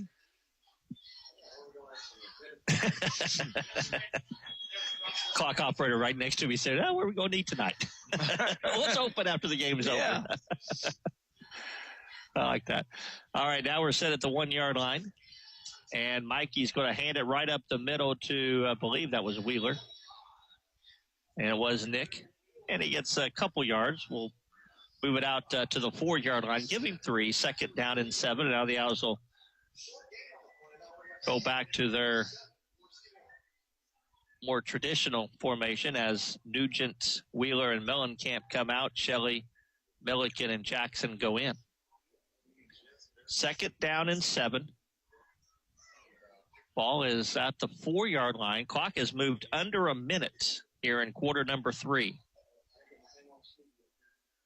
3 receivers split to the left, 3 to the right, 1 to the left. The hand is to Hawkins right up the middle, and he gets very little yards up to across the 5-yard line. We'll give him the 6.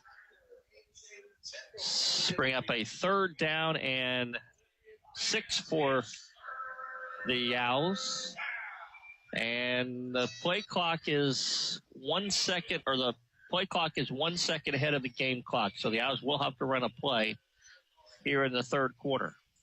But they're faced with a 3rd down and 6 at their own 6-yard line. They have to race to the line of scrimmage. Play clock is down to 4.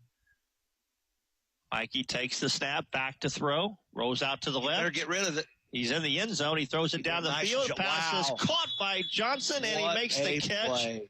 He knew exactly where he was on the sideline, and that's a 1st down catch up across the 20-yard line to the 23. That's just, he knew exactly where he was. He did. And he got his feet planted and caught the ball.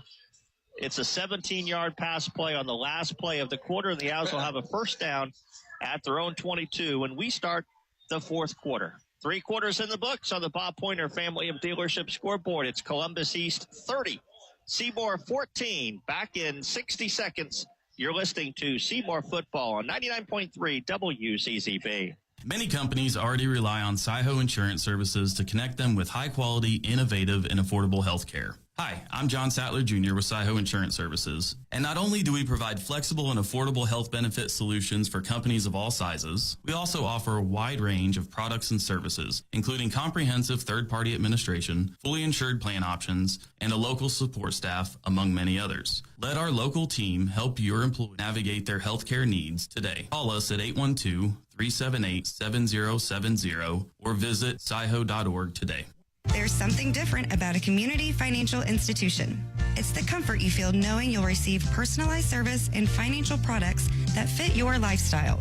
At the People's Bank, it's knowing you're banking with someone dedicated to helping our community and its members grow. When you bank with the People's Bank, you will help us keep this commitment. Experience the difference of a community bank yourself. Experience the People's Bank. Member FDIC. You can count on us. Back here at Columbus East, and the Owls went deep as they attended a pass for Logan Shelley, and Keaton Lawson knocked it away at the last minute. So the Owls looked like they were just going to run the ball up the middle and broke Shelley out, and he had a step, but Lawson made a nice play on that pass. He sure did. That route's called a hitch and go. The quarterback throws him. He runs a hitch and pump fakes it, turns him up the field, and those safeties just did a wonderful job of defending it. 2nd down, 10 for the Owls as we now play number 2 of the 4th quarter, 11:54 to play. 3 receivers lined up to the left, 1 to the right. Mikey, actually, they empty the backfield. Back to throw is right, throws it across the middle, and there is nobody there. And now they throw a flag, and they may call Columbus East for a holding penalty because Shelley tried to break free, and they may get Jared Brooks for a holding across the middle. Let's see, and it is holding against the Olympians. Good deal. So the ball was not, obviously, Shelley ended up on the turf and obviously was being held. So it's a 10-yard penalty on the Olympians, and that should be a 1st down. Actually, they signal pass interference, not defensive holding. So that's even a 15-yard penalty, and it will be a 1st down. So extra 5 yards for the defensive pass interference. And the Owls have it 1st and 10 at the 37-yard line. Put 2 receivers to the right, 1 to the left, 2 running backs, Hawkins and Wheeler. The snap to Mikey, and he's going to run a quarterback draw right up the middle. He's got room, 45 across midfield. That could have been a horse collar on them as well. And into Columbus East territory, they'll give him the 48-yard line, a 14-yard run on a design draw play. Seen that design draw play more tonight than we have the first 2 weeks. Yeah, absolutely. They're seeing something in the middle there, little hole in their coverage and taking advantage of that. Ball resting at the East 48-yard line, 1st and 10. As the Owls get to the line of scrimmage, 2 receivers to the right, 1 to the left. Running backs Hawkins and Wheeler with Mikey. The snap. Mikey rolls out to the left. He wants to run it. We'll get it across the 47-yard line down to about the 46. We'll give him 2 yards. Bring up a 2nd down and 8 for the Owls. East is studying the linebacker at least every other play here through the A gap, which is right off the center there. So I think some plays here to the outside like that one will work some more. 2nd and 8. Clock moving under 11 minutes, 10:45 to play. Right with 2 running backs to either side. Takes the snap, back to throw. Has some time. Now he rolls out to the right. Now he's being chased even more, and he's going to finally go down all the way back at the 42-yard line.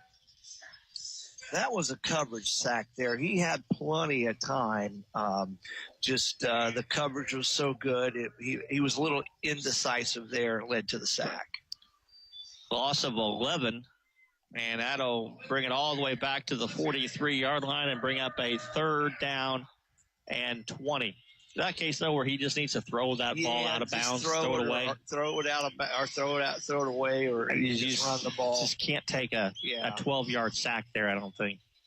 Empty the backfield. 3 receivers to the left. Back to throw is right. Steps up, throws it across the middle, and it's incomplete. Again, they were going for Shelley, and Logan wasn't looking for the ball when it was thrown, and it falls incomplete.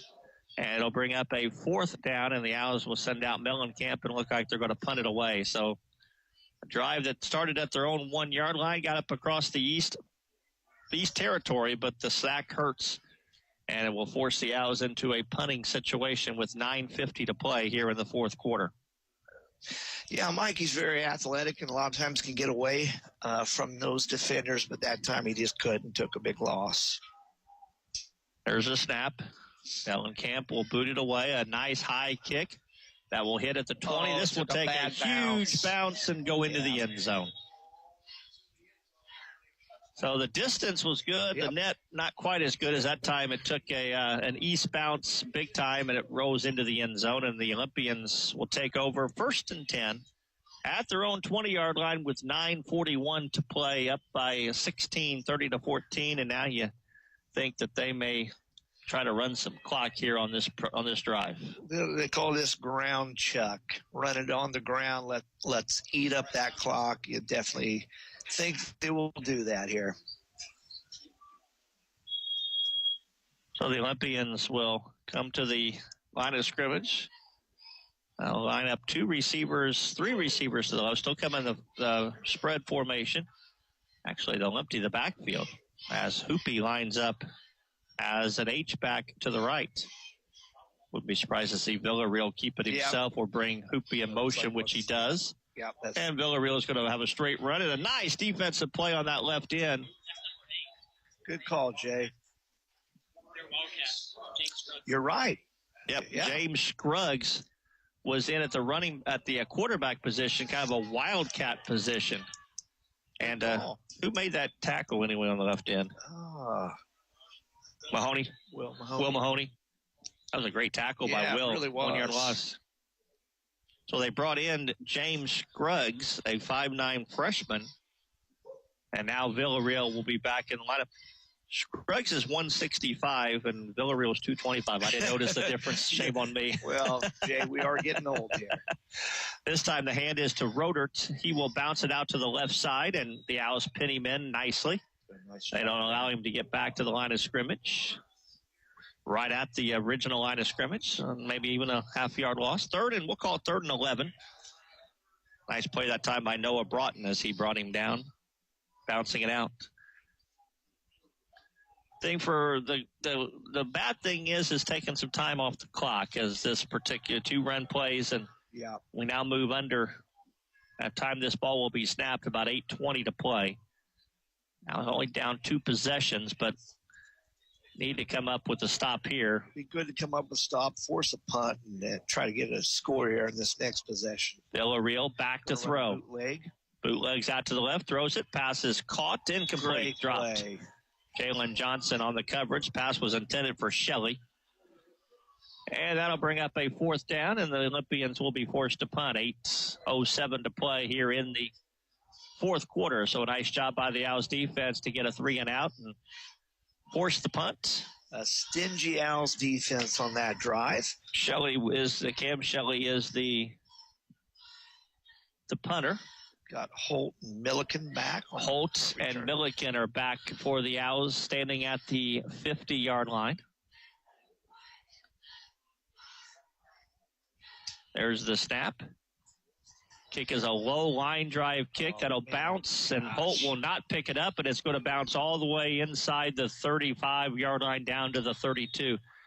Well, that's one there where Holt's got to come up and either catch it or I understand you don't want to catch it off the bounce. That's I understand that part, but that's where you got to come up and catch it. Yeah, it's kind of a line drive punt. You got to come up and catch that one. If he catches that, he's on a run. He might have had 10, 15 yards on the return. Yeah, absolutely. But anyway, it bounced and took about a 15-yard roll, and Seymour will set up shop 1st and 10 at the 32-yard line. It was kind of a line drive. It was a line. It wasn't a high kick. I'll give him that. I mean, so it. But it's one of those. If you catch it, you save about 30 yards there. You absolutely do. So we'll see what the Owls can do here. They empty the backfield. 3 receivers to the left, 2 to the right. They're going to set up a screen to Shelley, and it's off his hands, incomplete. So pass incomplete. 2nd down and 10. Try to get Shelley out here behind a couple blockers. And East actually read that pretty well. They did. They had some orange jersey. I'm not sure Shelley would have had much had he caught the ball. And on that one, you got to throw it to the upfield side. You throw it behind it, the timing is way off. 2nd down, 10. And the ball resting at the East 33-yard line. Or, I beg your pardon, Seymour's 33-yard line. 7:53 to play. Mikey in the shotgun empties the backfield. This time he's going to run it, and he's not going to get much. Nice job by the defensive linebacker.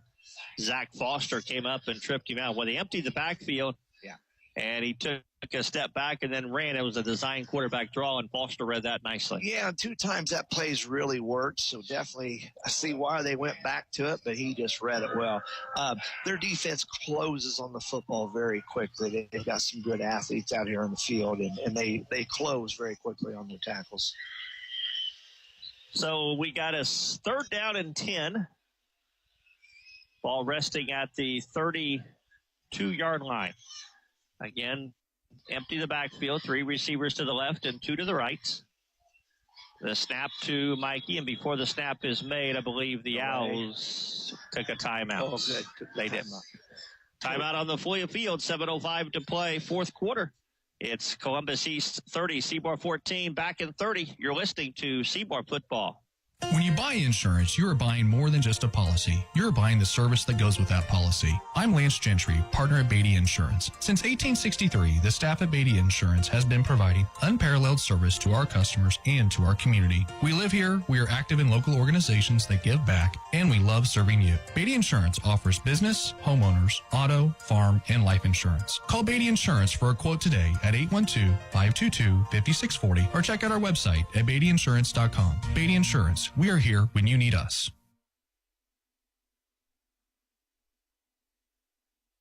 $7:05 to play, 4th quarter. Getting along with Lance Hubbard, Jeff Claycamp, Jay Hubbard from Stafford Field here in Columbus, where the Owls trail Columbus East by a score of 30-14. Seymour will have a 3rd and 10 here at their own 32-yard line. This late in the game, it's probably 4-down territory even at this point. Right back to throw. Wants to set up the screen, and it goes right through the hands of Logan Shelley.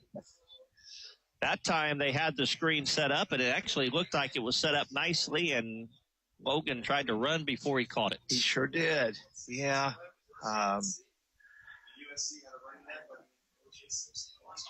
And actually the Owls are going to punt it away. Punt it, yep. So Seymour unable to get anything on this drive, and Mitchell Mellencamp is in to punt the football. Columbus East, Keaton Lawson back deep, standing about their own 35. There's the snap. Mellencamp will boot it away. It's a high kick that'll go over the head of Lawson, and that one's going to be a nice one. It's going to bounce inside the 10, and it's going to roll down to the 5-yard line. Alex Milken was there to down the ball at the 5. He's one of the gunners. And what a gunner is, for those of you at home, they line up wide at the whiteout. 62? Yeah. They line up the whiteout position, and they release as soon as the ball's punted. How about a 62-yard punt? We'll take that. There for Mitchell Bellenkamp. Boost that average a little bit. You bet. So the Olympians have it 1st and 10 at their own 6-yard line. Most importantly for them, the clock in their favor, 6:49 to play. Yep. You know, obviously the Owls still not completely, not out of it. Still, there's time. But I'll be honest with you. This is, you know, you're obviously not going to be happy with the performance, but from where this game looked like it was going to where it's been a relatively competitive game after the start tonight. It really has. And now fumble. Ball loose and on we the got field, it. We're gonna picked up by the Owls. All right. And we're going to have it 1st and goal. Yes. And it was Aaron Holt who picked it up. So he forced the punt, or the punt fumble. Yep. And Jalen picked it up. It was Hoopy who was running and just looked like it stripped from him. And the Owls, just like that, you say, we're in business. We're 1st and 10, 1st and goal at the Columbus East 8-yard line. Little sign of life. Well, there you go. Finally, the Owls get a break as the East turns it over. First time each team now has turned the ball over once. And we'll see what the Owls can capitalize. I saw that down there already signaling 2 that if we score, go for 2. Everybody knows that. Yeah. 2 receivers to the right, 1 to the left. Right in the shotgun. 2 running backs. Back to throw. He's going to run it. And he's going to get hit just as he got back to the line of scrimmage. He'll go down right there. They'll give him the line of scrimmage. And I'll bring up a 2nd and goal at the 8-yard line. Clock moving, 6:25 to play. Owls trailing 30-14, but trying to take advantage of the Columbus East fumble that have set them up 1st and goal, now 2nd and goal. Actually, may have even lost a yard on that, so we'll put it back at the 9. Again, Hawkins, this time it's just Hawkins as they ride up in the bunch formation. The snap, the throw across the middle, and Jalen dropped it. It was right in the breadbasket. They faked the handoff to Hawkins, threw it across the middle, and you won't see that very often. No, Jalen usually catches those balls. And Jalen's hitting himself on the helmet. He's very upset with himself. That was a perfect design play call, and it hit Jalen right in the hands, and he just simply couldn't hold it. Would have been a touchdown.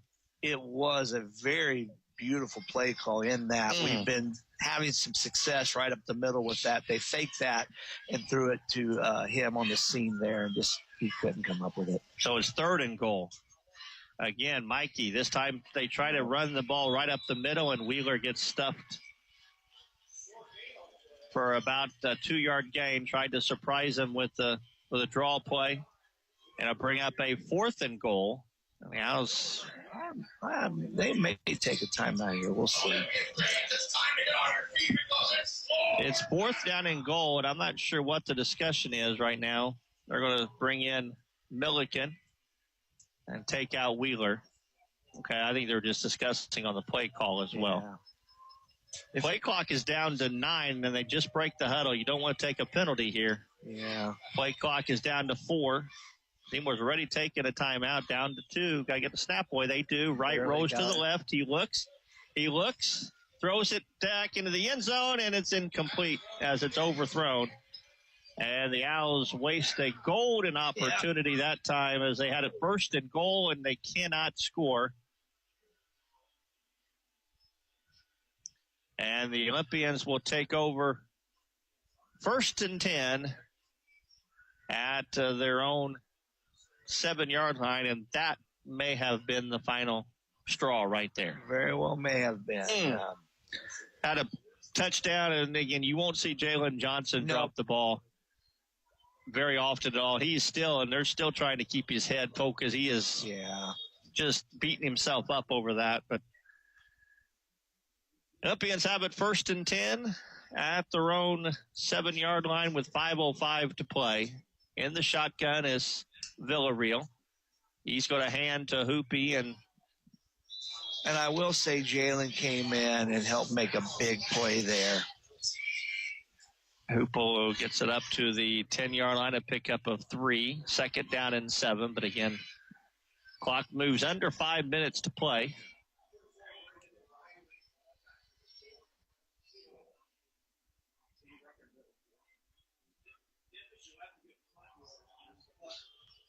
Moving the ball up around the 10-yard line.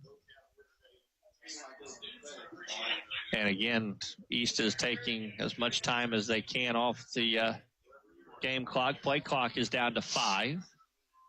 Villarreal will snap it. This time he'll hand to Rodert, and he's got a first down around the left end. Got the seal. He sealed the corner that time, and Rodert able to get it up across the 21-yard line. That's a first down. And again, the clock will continue to move as we go under 4 minutes to play here in the fourth quarter. The Owls trail at 30-14.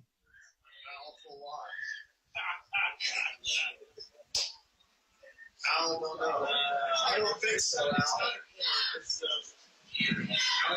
Ball resting at the 21-yard line. Again, clock ticks under 4 minutes to play.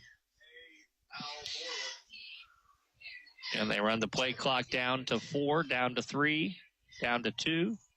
Take the snap. Villarreal will keep it himself. Fights forward. Gets about 2 or 3 on the play. Jackson Brock in from his safety spot to make the tackle. Give him a yard. But again, the clock continues to move with 3:20 to play. The Owls have 2 timeouts to use. At this juncture, though, you almost got to get them in a third down situation before you use one of those. I know Coach does not like to use them on defense, but yeah, sometimes you have to. But I would say if you stop them here on a short gain, you've got to get them into a third down situation and maybe even make them try to throw it. They're going to run it here, and Hoopy breaks a tackle at the line of scrimmage, fights up to the 27, and there he does call a timeout. So Olympians will have a third down, but it'll be a third and manageable. They had a chance to get him right at the line of scrimmage. That was a stunning linebacker through the A gap, which is right off the center. That was Broughton who came in and had a chance, but ran right by him. Well, we'll keep it here with 2:51 to play. And the Olympians in front 30-14. You know, this game, it was 14-0. The Olympians scored on back-to-back possessions. On one of them, within minutes. Within minutes, a 27-yard pass, and then a 3 and out, and then they throw an 81-yard pass, and it's 14-0 with still 6 minutes to play. Yeah, and then they eventually took the lead up to 23-0, and at that point you're thinking, well, this is going to be a long night. But to the Owls' credit, they never quit, and they fought back, and never got it to a single possession, but. We just, again, you can look back at this game, opportunities that we missed, the field position that we didn't take advantage of in the first half. Yeah, absolutely. We had the ball at the worst point in one point, the first 4 or 5 drives is at the 40-yard line. But and looking at this game early, I was really, really concerned. But we've come back and we've done some positive things that you can build upon. So a third down here, 3rd and 4. East continues with 2 backs in the backfield with Villarreal. They're going to hand to Hoopy. He's got the first down across the 31-yard line and up to about the 33-yard line. And that might put the final nail in the coffin. The Owls can stop it just one time, and when they start the clock up again, it'll be 2:43 to play and a new set of downs for the Olympians, so a big third down conversion. Jay, this year we've not really seen that bunch formation, have we? I can't remember seeing it. So there's a positive. Some we can do some things out of that. We proved that tonight. So we can build upon that for next week. Clock moves, 2:20 to play. Villarreal with 2 running backs back there with him. The hand is to Hoopy right across the middle. He breaks it, tackle across the 40. And it's almost a first down carry up to the 43-yard line, a pickup of 9. 2nd down and 1. And we're going to go under 2 minutes before the next snap is made. And the Owls can stop the clock just one time. It appears that the Owls are going to fall to 1-2 on the year. 0-2 in the conference, and I know this is not the type of start they wanted from a conference standpoint, but again, it's like you said, I think mentally they struggled early, but they fought back and going to have to refocus and get ready for another tough one next week against Floyd Central. Here's Rodert on the carry. He's got the first down across midfield. And then the Owls can only stop it once, and I don't think Coach will stop it, and the East will probably go into the victory formation, and that will do it. Yeah, Jay, it was encouraging the way they came out in the second half. They were really driving. Their linemen were driving people down the field. They came out with a fire, so you love how they didn't quit. Next week's going to be a tough task, and that Floyd Central is pretty daggone good. They always are. They're a hard-nosed team. But yet we'll put up a good fight and see what happens. And indeed, the victory formation as Columbus East will take a knee. They should have to do this 2 times. There's the first one. Play clock resets to 40, and you'll have to snap it one more time. And that will do it. So the Owls are going to fall here tonight. Final score will be Columbus East 30 and Seymour 14. Stay with us. The postgame show coming up. Lance will have a final look at stats. Coach Moore will join us on the postgame. And we'll look ahead to next week as the Owls will be back home to play Floyd Central. Have to take one more step, and they will. Kyson Villarreal puts the knee down, and it's been a good night for him. 4 touchdown passes. And the Olympians, and I'm sure for them, too, maybe a little revenge after we got them twice last year. Knocked them out of the tournament as well. And so they obviously were feeling maybe a little revenge here tonight against the Owls. Final score, Columbus East 30, Seymour 14. Our postgame show begins in 2 minutes. You're listening to Seymour Football. It's time to put a sparkle in your smile with Jackson County Dental in Seymour. Picture this. Same-day crowns for that instant oral treatment, teeth whitening to brighten your day, and Invisalign for a straighter, more confident you. Their team is here for all your dental needs, from routine care to tackling tooth pain and those pesky fillings. And families, this is your dental home. And guess what? They're making it easy with Care Credit, so you can focus on your smile, not your wallet. Call Jackson County Dental today and let Dr. Drake, Dr. Pierce, or Dr. Doug pamper your pearly whites. Jackson County Dental, now accepting new patients. Jackson County Dental. New Legacy understands the importance of securing your future, and we are ready to serve you at either of our locations in Seymour or Scottsburg. Insurance isn't just about protection. It's about providing peace of mind and financial security for you and your loved ones. Whether it's safeguarding your business, home, or health, New Legacy is here to guide you through the process and ensure you have the coverage you need. Don't wait until it's too late to protect what matters most. Call today at 812-271-2000 or visit us to start building a legacy of security. When it comes to insurance, do what you do best and delegate the rest to us at New Legacy. Joint pain, injuries, or foot problems shouldn't keep you from enjoying the game.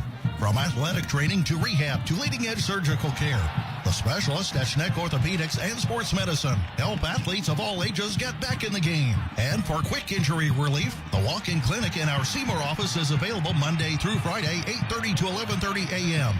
No appointment needed. Schneck Orthopedics and Sports Medicine, proud to be the official sports medicine and athletic training provider for the Seymour Owls. Have you recently reviewed your home and auto insurance policies? Do you have adequate coverage in place? We at Stahl Insurance are here to help. Come see us at our new location, 211 North Chestnut Street in Seymour. Our agents Shane Tremoyan, Jennifer Skidmore, Nathan Newkirk, Ben Stahl, and Chris Stahl can help evaluate your current policies and make sure proper coverage is in place. That's Stahl Insurance at 812-524-0692 or come see us at 211 North Chestnut Street across from City Hall.